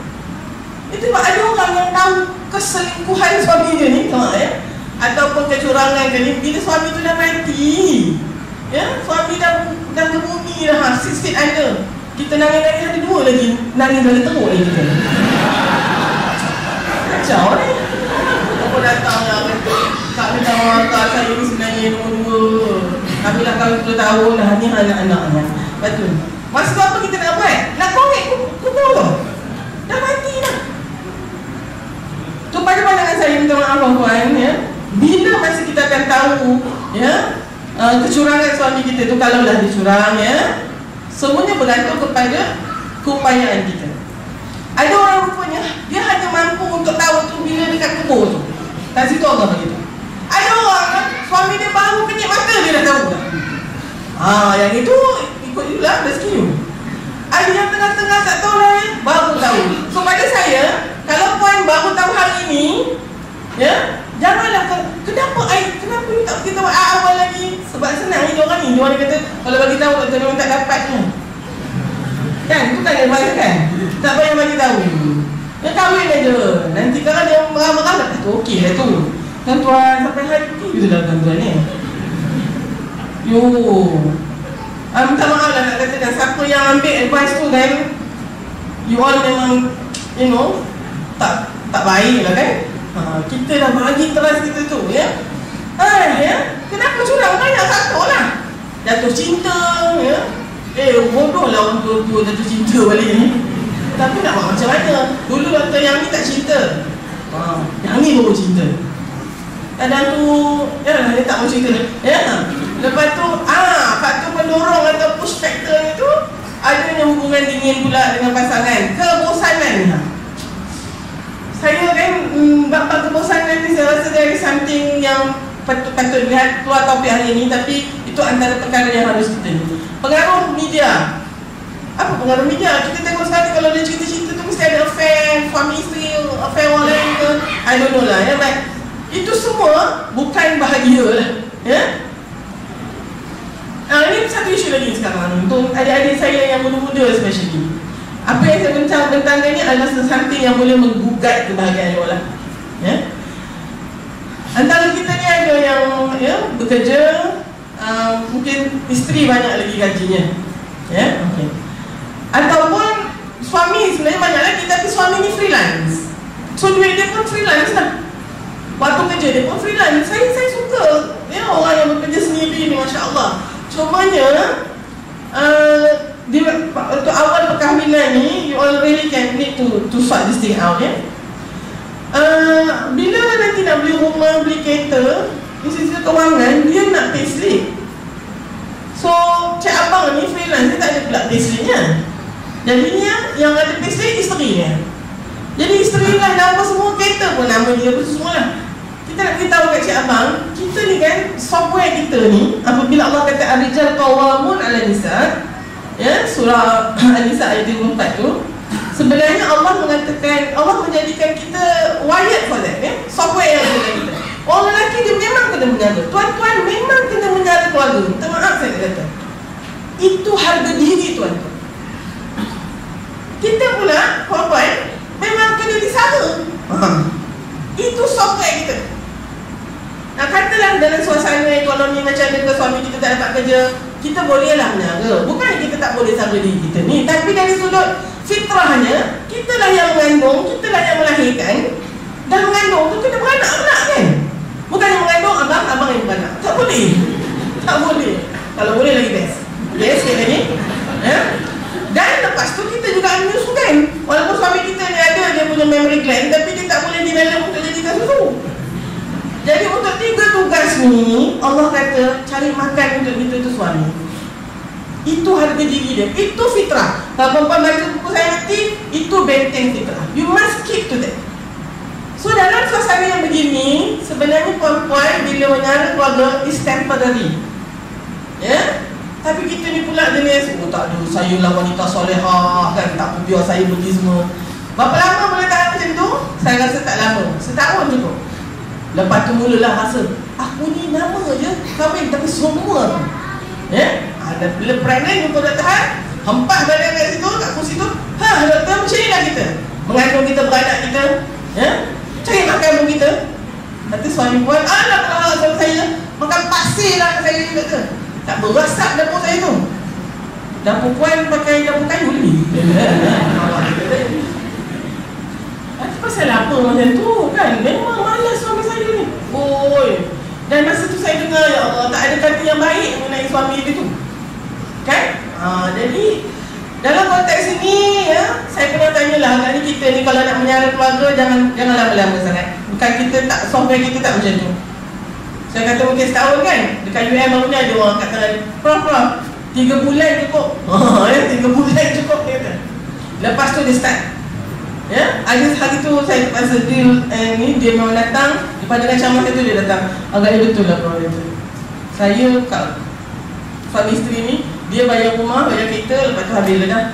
saya yang bayar, saya yang beli grocery ni Jadi dia menyampah betul-betul muka dia. Dia betul cerita ni. Bila dia makan nasi tu, bila dia suap tu, saya kata, saya rasa macam nak jerit kat dia. Tak tahu malu, nasi tu aku yang beli. Macam tu. Ya? Minta maaf ya kalau ada isteri korang tak rasa macam kat korang ya. Tapi ya, bila tu saya rasa, sampai saya rasa macam saya memang tak cakap dia. Tapi saya dengar apa cakap tadi, itulah ya, rezeki dia lah kan. Saya rasa saya kena putar strategi lah korang kan. Dan saya lah yang bayar rumah dengan kita. Makan-makan minum ni dia, suami saya yang betul tu sebenarnya. Okey ya, yang ni. Dan satu lagi yang ni, house husband. Sebab suami kita ni dia freelance, masa dia freelance, jadi kita ni pula kena kerja pukul 8.45. Kocok-kocok tu bang nanti hantar anak kat nursery. Tak apa, I boleh hantar lah. Rupanya dia tak hantar pun anak tu, sebab dia ngantuk kan, bawa balik bisnes punya klien jumpa dia pukul 2 pagi bawa balik. So anak kita tidur, dia bertidur ya? Tengah hari pukul 9 bangun, buat Maggi dia orang tu. So anak kita memang makan Maggi je. Alright. Ya, jadinya ingatan ni satu lagi. Saya bukan pandang rendah house husband ni, tak. Masya Allah sangat-sangat. Cumanya tu tadi tu. Ya, it will have an impact to your relationship. Ada. Okay. So macam mana kita ni, perempuan, gaji suami kita mungkin 3 kali, kita mungkin 3 kali ganda lebih lagi. Tapi when it comes to makan minum, anak-anak kita dan kita, memang dia yang kena baik. Tanya macam mana pun kita, suami kita yang kena sara kita. Boleh ke? Boleh kan? Kita boleh, janganlah kita ikut sangat pula ya, kita kalau kita bagi tu kita sedekah. Tapi saya bimbang ni dengan keadaan macam ni, wanita ni cukup mudah jadi nusyus. Nusyus ni maksud dia apa? Sombong, nasyaza, berada di tempat yang tinggi. Laki pun ada nusyus dia juga. Tapi wanita nusyus ni wanita yang berlagak dengan suami. Awak pakai sikit ya, kereta ni saya nak bayar tau. Ni masuk lubang-lubang ni kan, bengkok rim ni nanti, air pula yang bayar. Suami pun sebelah tu kan bawa kereta macam bodoh, tak berani lah cakap apa dengan isteri dia. So oleh sebab tu, sebabkan ini, isteri tu pun jadi macam segan nak mengajar dan mendidik isteri dia. Jadilah dia suami yang dayus pula. Hari ni yang selingkuh tu ramai yang perempuan yang dulu. Ya?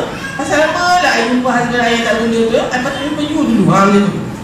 Kan? Oh ya Allah, macam mana tu? Jadinya, apalah nak jadi dengan anak-anak kita kalau si isteri tu nusyus dan suaminya, ayahnya tu seorang dayus. Aduh, boleh bayangkan tak? Di mana bahagianya tu? Okay? Jadinya dekat sini ada dalam juga ke, dalam bab yang keempat. Dan ini tips kebahagiaan rumah tangga ya. Suami memang mestilah sentiasa gigih berusaha mencari nafkah dan menjalankan keluarga. Perempuan boleh tak ya, you might be able to afford a bungalow ke apa kan, tapi if your husband can only afford that, you know, intermediate house, stay in that house ya, dengan penuh senang hatinya. Daripada kita duduk kat banglo tu, lepas tu kita pula tension. Ada keluar kerja juga ni kan, siapa nak bayar banglo ni? Macam tu. Aduh, pasal apa dah tu? Duduk je lah kat rumah yang ni. Ya? Dia mampu bawa balik ikan masin dengan kangkung kan? Itulah kita makan. Tapi takkanlah orang kaya ni tak nak beli yang mahal sikit. Ya, yang berzat sikit. Tapi kalau suami kita mampu yang tu itu. Sebenarnya itulah dia pemerkasaan ataupun emancipation ataupun ya, empowerment of women in Islam. It's not that we cannot look after ourselves, brothers. We can, but we choose to live with you. So we choose, you know, to live according to your means. Itu sebenarnya yang buatkan hubungan itu jadi sejahtera. Okay? Dan untuk itu, ya, bila kita hamil, kita melahirkan anak-anak, dia dan betinya itu nanti pada nama tuan-tuan. Ya?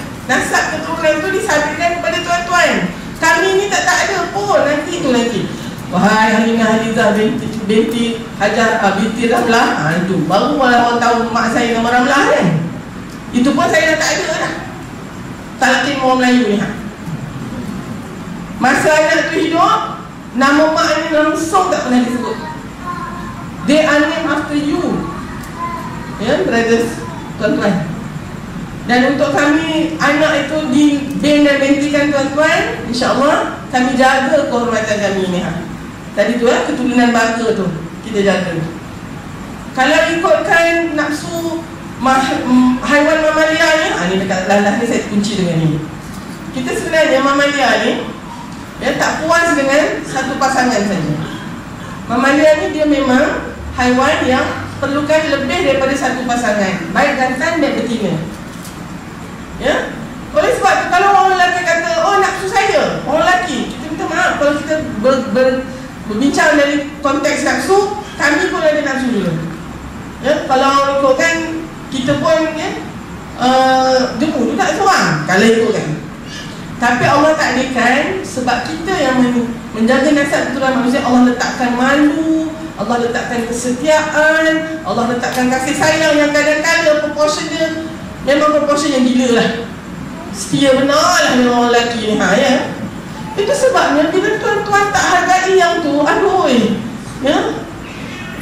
Tu yang retak hatiku, ya. Tergores lah, macam mana lah. Ya. Jadi mungkin ini yang perlu kita berikan. Isteri pula kita beri ruang seluas-luasnya untuk suami menyara kehidupan kita. Tak apa bang, cukup ni, ya. Teringin juga dengan kereta yang laju macam sebelah ni kan. Kita ni, ya Allah, tak boleh laju. Tak apalah, ini yang suami kita mampu. Kan? Bahagia tu, kan? InsyaAllah nanti Allah akan anggarkan bahagia tu. Kepercayaan suami kepada komitmen, kepercayaan isteri kepada komitmen suami adalah amat perlu untuk menyempurnakan kasih sayang. Semangat bantu-membantu, kerja berpasukan dengan konsep syura. Ini penting sangat. Anak kita kena lihat bahawa rumah tangga itu dipimpin oleh kedua-duanya, ibu dan ayahnya. Ya? Ayahnya yang bertanggungjawab, tapi ada masa ibu yang akan juga mengetuai sesuatu task, sebab ibu yang lebih banyak ilmu dalam aspek itu contohnya. Ya? Tapi at the end memang suami lah. Saya mungkin nak simpulkan dengan pengalaman saya sendiri lah. Ya? Masa saya anak seorang tu, ya, ada pembantu saya kata kalau nanti kalau siapa yang dah dengar minta maaf, saya kena cerita lagi kalau ada yang tak dengar ni, ya. Mate saya nanti kalau misalnya botol kicap tu kan dah pakai, ada yang dah habis kat tempat kabinet tu, dia akan tulis yang habis kicap kan, lepas tu nak kena top up lah, ya. List tu nanti dia letak elok, letak dekat fridge tu.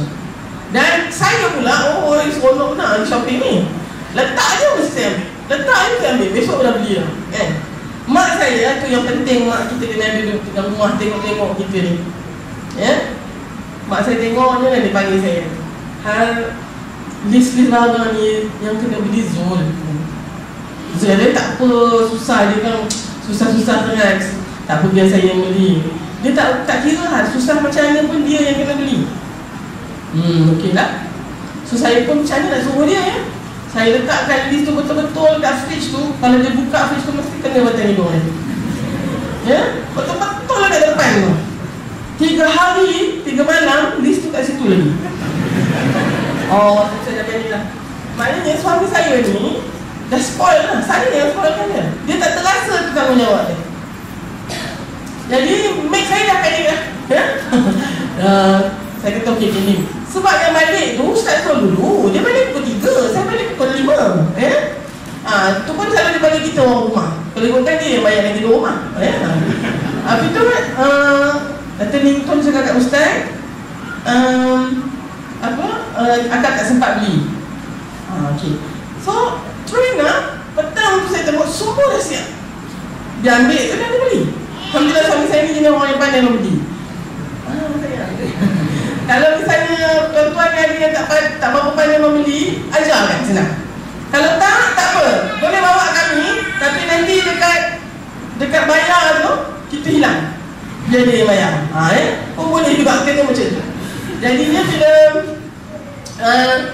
dia dah beli ni, lepas tu saya memang tak pernah nampak list ni. List tu ada, besok dah tak ada. Sampai saya memang tak pernah beli lah dah. Tiba-tiba terasa pula tak mampu seronok, kurang bahagia. Sebab saya rasa saya bukan wanita soleh, sebab saya tak tahu, ya, beras tu cat apa. Kalau tak dulu tu komen saya tu. Ya. Saya beli apa. Sekarang ni saya tak tahu dah tu. Sebab semua dah ada dah. Saya tak lupa mak saya lagi. Tu mak saya rasa macam kawan kita solehah pula. Kenapa? Zul tak beli kan? Tak, Zul beli semua. Jadi saya pula yang rasa macam tak tahu. Mak saya kata, kita memang patut macam tu lah. Kita ni permaisuri lah. Wala macam-macam. Rupanya macam tu lah. Okey. Hingga satu hari saya ingat balik daripada malam-malam program macam ni kan. So, kita kalau nak berbincang dengan suami, elok masa dalam kereta. Tak pernah dengar nasihat tu. It is because kita tak face to face. Kita cakap ke depan kan. Betul. Kereta tu lah, saya berdua ni lah. Saya sebenarnya tak perhati dengan abang. Oh ya, saya bawa kereta ya. Tapi daripada depan kan. Tak apa, daripada kita mengadang-adang kan. Jadi masa tu saya kata, bang, ni kata telur semua. Abang tak beli dah. Dia kata, beli lah.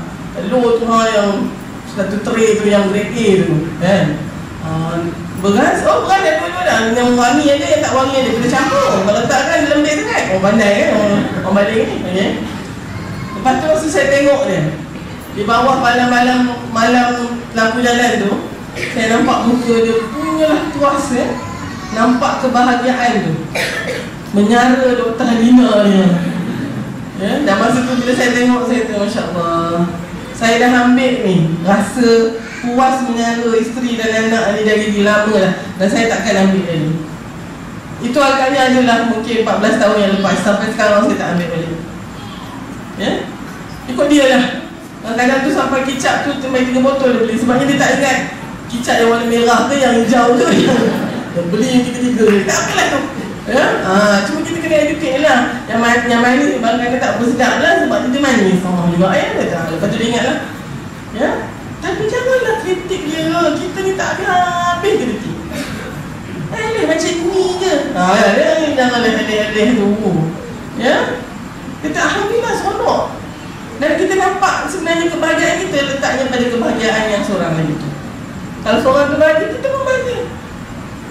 Jadi pada siapa yang suka tengah mood ni, tengah mood memang nak menyakit hati je, saya nak tanya, seronok ke sakit hati ni?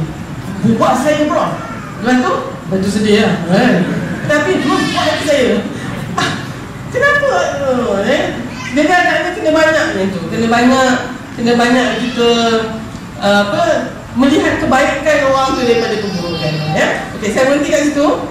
Kalau ada pertanyaan, ada ke nak menulis pun boleh. Tengok tak ada. Dah ada dah soalan. Okey. Kita pada yang soalan ini lah ya. Soalan dari okey. Satu pasangan yang berkahwin, salah seorang punya penyakit yang tidak dapat diubati tapi boleh dikawal, iaitu SLE. Okey. Dapat doktoran sebagai pakai perubatan. Adakah boleh bahagia jika diteruskan perkahwinan? Okey. Saya jawab terus saya. Sebenarnya memanglah SLE ni dia satu sistem sakit yang kira kata autoimmune ya. 9 orang wanita kepada 1 lelaki. So banyak daripada kalangan wanita ya. SLE ni pula dia presentation ni macam-macam. Ada yang kat bahagian otak, bahagian mapingan, macam-macam. Pada saya pernah nampak ya, rumah tangga SLE ni antara yang paling bahagia sekali. Sebab ya, akhlak suami itu terhadap isteri yang sakit ya. Dia kan sebenarnya kan, siapa yang bertanya ni, kalau kita dapat isteri yang sihat tu sebenarnya tuan-tuan tak layak dapat isteri yang sakit sebenarnya. You tak mampu sebenarnya. Tapi siapa yang memang dapat isteri yang Allah uji macam-macam ni kan, ya, memanglah tuan-tuan memang nak menempah tempat kat syurga sebenarnya. Saya tengok orang lelaki yang sabar dengan penyakit isteri dia ni, dia tak jumpalah di spesies yang very rare sebenarnya. Ya, so ini siapa yang nak berkahwin kalau baru tahu dan rasa-rasa macam tak sanggup, mungkin sekarang kena cakap dah awal, saya mungkin tak sanggup kot. Tapi kalau dah kahwin, tiba-tiba baru dapat SLE, ambil dah package tu ya, janganlah nak cerai. Tapi wallahualam, saya rasa itu semua kena dilihat dulu lah ya. Dalam masa yang sama saya pernah juga tengok orang yang menggunakan SLE itu sebagai alasan untuk dia berpisah lah dengan isteri dia. Ya, kesian ya, tapi masing-masing punya ujian lah. So saya rasa jawapan saya, it depends on you lah. siapa orang yang bertemu jodoh dengan wanita yang ada penyakit seperti macam ni. Bukan saya je. Isteri saya bakal menjalani housemanship dan mendapat hospital yang berjauhan dari saya dengan seorang anak. Manakala saya pula sedang belajar. Dalam setahun lagi nak habis. Ada sebarang tips. Okay. Walaupun saya kata PJJ tu tak bagus kan, tapi since you are in this situation, I guess yang ni memang rezeki hantar.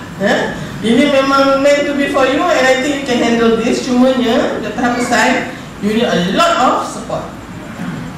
Support tu orang kata sokongan, dokongan tu daripada mak ayah suami dan mak ayah isteri. Memang tolonglah support this family buat masa ni. Dan jangan takut untuk minta tolong. Selalu misalnya ni macam ada masalah pun buat tak tahu je, diam-diam macam tu kan, tolong. You must ask for help.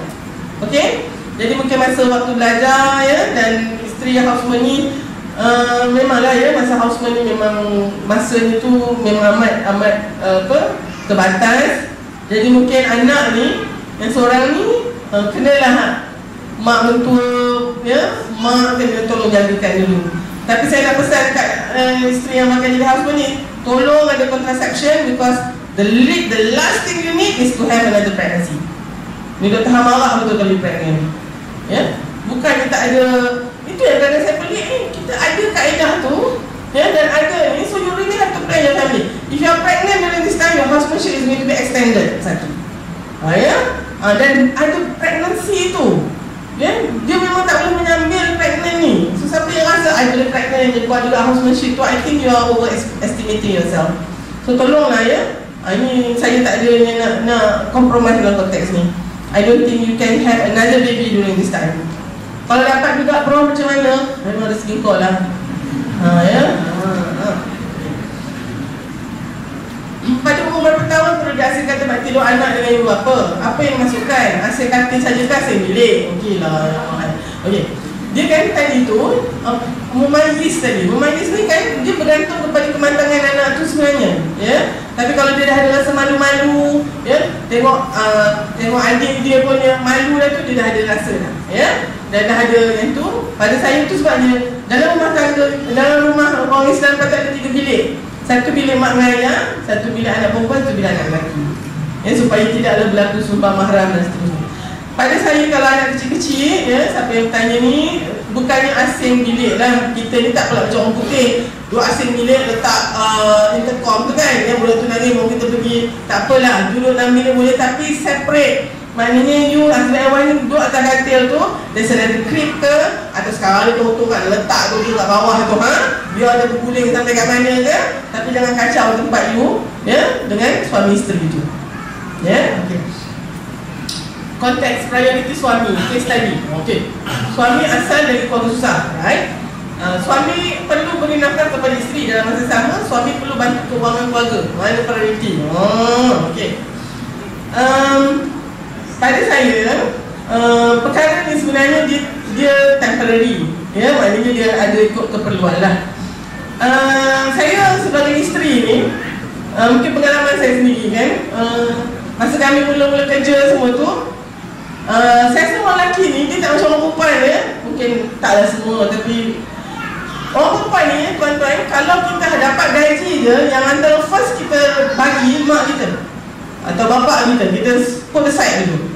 Tapi saya tengok hari itulah masa suami saya ni, sekarang ni alhamdulillah lah kan, masa yang dia tengok kalau dia rasa lapang sikit bulan tu, barulah ada duit balik-balik tu. Jadi saya pula rasa macam tak apa seronok. Jadi tiap-tiap bulan saya berhati dulu. Saya rasa ni belum hantar, saya hantar sendiri. Saya hantar. Masa dulu kan ada duit Telegram kan, Telegram punya money ni. So petang tiba-tiba pak telefon dia balik. Telefon Ustaz Zola, awang, dia punya awang kan. Alhamdulillah lah, pak dah ambil dah duit. Biar kata dia, duit apa? Taklah, mulut hantar kan, kata kan. Ya dah kita. Lepas tu saya dia tanya saya, ada hantar duit ke? Ada. Terima kasih. Next month dah hantar duit dah, sebelum saya hantar. Sebabnya saya bukan nak pergi dia, tapi saya rasa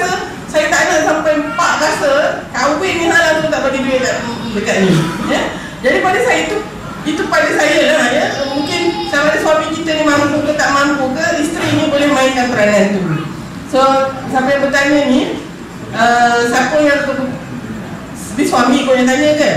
Kalau suami yang tanya, isteri yang pokok ada kat sini, ni bantulah suami ni. Ataupun dia kata, okey bang, saya pun bukan makan banyak sangat pun. Tapi mungkin kena lebihkan pak tu lah. Allahuakbar. Okey, lagi. Habis dah ya, jangan tanya lagi. Nanti kalau lepas ni dia lebih ni satu. Apakah perkahwinan jarak jauh mempengaruhi kebahagiaan rumah tangga? Okey, saya rasa beginilah ya, nak tak nak dia ada kesannya. Sebab kita bila dah kahwin kita tahu lah kan, kalau boleh kita nak tengok orang tu pagi, petang, siang, malam. Dah mana dah datang perasaan kita, itulah yang Allah berikan. Kalau PJJ ni saya rasa macam tak sabar nak tunggu agaknya. Bila dah hari Jumaat ni macam nak melompat tu itu masa tengah mawadah lah. Tengah ada tengah mawadah. Kalau saya kata mawadah ni waktu awal-awal tu, tengah ada cinta berahi tu, tak lupa 2-3 hari macam terekam tu mawadah. Tapi bila dah tua-tua tu, dia tak ada sengaja mawadah tu, banyak rahmat. Sian. Tak apalah. So perkahwinan jarak jauh ni kebaikan dia itulah bila jauh kan kita berwangi je rindu, dendam, lepas tu kan jumpa seronok macam itulah. Tapi bila dah ada anak, bila dah ni dia memang pada saya memang kena diusahakan supaya perkahwinan tu keluarga tu boleh hidup bersama. So maybe siapa yang jarak jauh ni awal-awal it might be a plus point for you, tapi saya rasa bila dah nanti berkembang keluarga tu, komitmen lebih lagi, saya rasa you really have to work out to stay together. Allah. Adakah poligami itu hak suami? Sejak bila poligami jadi hak ni? Dia ada tanggungjawab lah tuan-tuan. Saya pelik dah heran bila you all nampak poligami itu as a privilege. I do not know how you come to that. Apa yang sunnah dalam poligami adalah keadilan itu. Keadilan itu adalah sunnah Rasulullah. Dan kalau misalnya tuan-tuan memang boleh berlaku adil, Masya Allah, go ahead. Tapi kalau misalnya saya memang betul-betul saya tak ada nak kata saya against this. So the next question, Dr. Han, Ustazah boleh lah kahwin? Boleh. Tapi tak ambil lagi offer tu. Dia orang lelaki ni kalau dia tak nak kahwin, kita paksa macam tu pun tak nak juga lah. Buat masa ni lah, tak tahu lah kan, kita tahu lagi. Tapi kalau yang nak tu, kalau dia nak tu, maknanya dia nak lah juga agak dia tahu. So saya rasa bila masa dia nak dan dia cakap, I think you should give him 1+ point for telling you. Lepas tu you nak izin, dia tak izin. At least kan kita kata okay, let's look at this. And it's not about you. Suami kita kalau nak kahwin lain, dia bukan sebab kita. That is something. It's not about you. Bukan sebab kita ni yang dia kahwin lain tu. Dia akan blame kita, but you just need to say, no, it's not about me, it's about you. It's totally about you. You yang nak kahwin lain, bukan sebab I. Sebab kadang-kadang saya sedih ni, dia nak kahwin lain dan dia blame isteri tu. Awak lah yang tak pandai ni lah. Oh, kamu lah cik abang. You nak kahwin lain tu satu hal, but to hurt this woman who has been your wife for all these years, you must be tak ada terpehut lah. Senang cerita. So nak kahwin lain. Tapi jangan put the blame on us lah kan. And you pula ladies, bila orang suami kita nak kahwin, it's not about you. Dia memang nak kahwin. Kan? Kahwin lah. Dan we take it from there. Daripada saya lah. Allahuakbar. So saya tak setuju dia bukan hak lah. Minta maaf. Cara mengatasi rumah tangga yang mengalami gangguan jin yang dibuat oleh hasil negeri pihak lain. Okey, with due respect sebagai doktor ni, saya cukup banyak ni nak deal dengan jin. Sebab kadang period dia tak berhenti sebab umur dia. Doktor, saya jumpa ustaz ni, dia kata ada jin sepo kat rahim saya tu. So ubat doktor ni berlaga tak dengan jin tu? Maknanya saya tahu. Aduh. Okey, saya mungkin tak fair untuk saya jawab sekali saja. Tapi gangguan itu macam mana? Most of the time kan, minta maaf nak kata kami di pihak perubatan we could explain it. Ya, tapi sebab dia orang tak jumpa doktor dulu, jumpa yang pengamal-pengamal ni yang tahu diagnosis dia jin tu. So kan, apa pun it can be schizophrenia sebenarnya. Ya, kadang-kadang tu ada penyakit mental disorder sebenarnya. Ya, tapi kita kata jin. Ya, dia tak boleh nak bersama dengan isteri sebab celah-celah antara isteri dengan kita tu ada seko jin bertiga kat situ. Allah, ya. Setiap kali tengok nampak jin tu katnya kan. Aduh, macam mana saya nak tolong tu? Ya. Jadi ginilah. Jin ni kan, dia sebenarnya takut dengan kita ni. Ya, bukan kita yang kena takut dengan dia. Memang jin ada pun. Kalau dia ada kata tu, okey, aku tak nampak kau nampak aku, get up. Ya. Sebabnya we are not going to, agaknya kita sendirilah kena mendindingkan diri kita. Ya Allah Alam. Kalau ni yang dengar ni nanti doktor aku hantar kat seko kat dia. Ya. Janganlah pula macam tu kan. Ya. Aduh kan. Maksud saya beginilah, sebelum diagnosis jatuh kepada jin, ya, mungkin elok juga kita dapatkan juga pandangan-pandangan, ya, dari sudut yang lain juga. Ya Allah Alam. Kalau betul lah, ya, maknanya kalau memang sungguh ada, saya rasa tak apalah kalau tak berubat. Tapi berubatlah dengan cara yang baik, yang betul, insyaAllah. Bagaimana menjadi anak yang kehilangan kasih sayang seorang ayah kerana perceraian? Okey. Aduh, yang ini mungkin luar topik bahagia ni. Ya, carikan dia bapak lain. Allah, ni minta maaf kan. Tapi agaknya macam tu lah kan. Kalau bapak dia ni bapak yang bertanggungjawab, anak ni tak terkesan dengan perceraian. Itu sepatutnya dalam Islam. Yang bercerai dia hanya ibu dengan ayah. Tapi anak dia takkan bercerai daripada ayahnya. Tapi tak tahulah masyarakat kita ni, bila dia cerai dia tinggalkan kita. You know? So kalau itulah jadi bapaknya, carikan bapak baru. Sedang kita, ya. InsyaAllah. Boleh kan? Cuma kita ni lah yang kita kan status jandanya. Sial sangat kita ni, ya. Kita kena ingat dia perempuan, jangan kita pandang rendah satu-satu orang yang janda ni. Kita hari ni jadi suami isteri orang, besok tak tentu lagi. Hari ni ke mana, I punya tak suka poligami tu, jangan sebut pun tu, sebut P je. Saya kata okey lah, hari ni saya bolehlah melenting-lenting benci dengan poligami. Tak tahu, ya, mudah-mudahan panjang umur suami saya. Tapi kalau kata orang tak dekan, ya, pendek jodoh saya tu. Sekarang ni saya sendiri, anak-anak pula dia. Saya mungkin tak apalah, saya tak perlukan lagi seorang suami, tapi anak-anak saya perlukan seorang bapa. Lepas tu siapa pula yang nak kahwin dengan Dr. Harmo macam ni? Takkan budak-budak bujang ni kan? Agaknya yang banyak umur saya dah suami orang juga. Jadi semalam kemarin lagi anti poligami, hari ni kita kena consider salah seorang daripada pengamal poligami. Baik-baik tau. Ya? Faham ke? Tak faham tak apa. Ya? Macam mana kita nak bahagia kalau kita tak berkahwin? Ini memang soalan paku tu lah. Ya? Macam mana kita nak bahagia kalau kita tak berkahwin? Mana kamu cepat? Ya? Dia kan sebenarnya kalau orang yang berkahwin ni kan, kita tanya dia lepas dia badan hati ke, macam mana kahwin? Selalu jawapan dia apa? Kalau aku tahu macam ni dari dulu dah kahwin. Ya? Tak tahulah macam tu tidak jawapan. Tapi sebenarnya, ya, kalau tengokkan, okey, saya ni sebut soalan dah beda. 5 keys to your man's inner heart. Ya, yang dari Sri. He's a man. So he's telling us women how to win your husband's heart. He needs your sincere respect. Respect means listen, understand, honoring, appreciating. Ya, bila dia nak cerita tu, dengar. Semua boleh dengar. Kadang tak faham pun, tapi tak apa. Ya, dengar. He needs to feel sexually needed by you. Ini saya minta maaf lah, minta maaf kalau rasa cakap yang surau macam ni. Taklah, kita kena ada macam ni, dude, I need you. Ya, biar dia rasa we need him. He needs your adventurous companionship.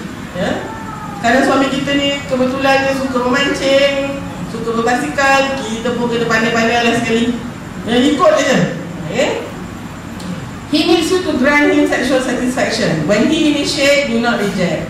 Ya, maknanya kalau suami kita menunjukkan, ya, adanya keinginan, ya, secara seksual tu, janganlah reject. Ya, apa reject shock ke? Kan? Tak nak I pening. Let me tell you, kalau you pening lagi kena ada bersama. Sebab tension headache ni is actually improved by sexual intercourse. Just play along and enjoy. He needs you to pray alongside with him. So yang itu penting. Kita berjemaah dengan dia. Masa dia berdoa tu, kita aminkan doa dia. Saya ingat masa saya walimah dengan Ustaz Zul tu, masa lepas nikah tu, kami solat solat sama kan. Ustaz dia lepas tu dia baca doa Rabitah, Allahumma innaka ta'lamu anna hadhil qulub. Dia tak pergi. Sebab saya rasa yang ketiga baru dia boleh teruskan. Masa tu saya di belakangnya amin lah. Sebab saya tahu masa tu dia mengingat qulub dia tu mesti saya pun ingat dia lah kan, masa tu mudah-mudahan itulah yang suami kita nak sangat kita doakan bersama dengan dia. Now, how is to your wife in a high? Itulah yang aku pula.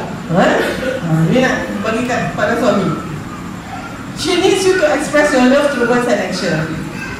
Tuan-tuan, kami ni kalau boleh tuan-tuan express lah secara kata-kata, secara perbuatan. Walaupun tu bukan style saya, kami kan seronok sangat kalau tuan-tuan cakap macam tu. Depan orang panggil yang, panggil Dali, oh best. Minta jalan tu peganglah tangan. Bagi tahu lah dunia ni, this big mama beside me is my wife. Alhamdulillah. Ini dia suruh kita kat belakang, tak payah kan.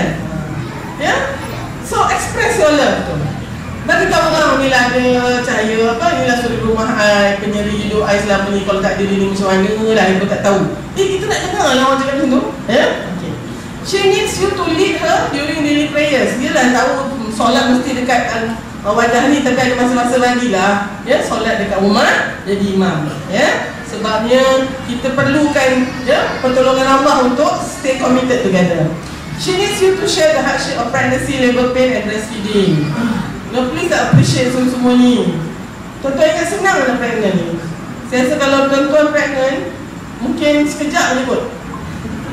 Yang letak biji kelapa kat perut tu, bawa sehari pun dah penat tau. Kami bawa 9 bulan. Lepas tu bila meneran tu, saya ingat Ustaz Zul tadi, sakit kenyang tu. Ada tumpuk kan dia. Tapi lepas tu minta maaf balik lah Tapi memang sakit betul. Breastfeeding sebenarnya bukan senang amat meletihkan. Kalau kita tengah breastfeeding, urut-urut belakang tu betul. Kesian ni. Ustaz Zul ni dia suka kata kesian. Sedap nanti. Kesian ni. Dia kesian dulu, lega rasa. Tak apalah, dah ada kesian tu. She needs you to accept and respect her parents and family. That's very important. Tolonglah tuan-tuan, respect lah mak dengan ayah kami tu. Share your love with those she can. She needs your sincere compliment of her natural beauty and glow. Janganlah dia puji-puji orang lain tu kan.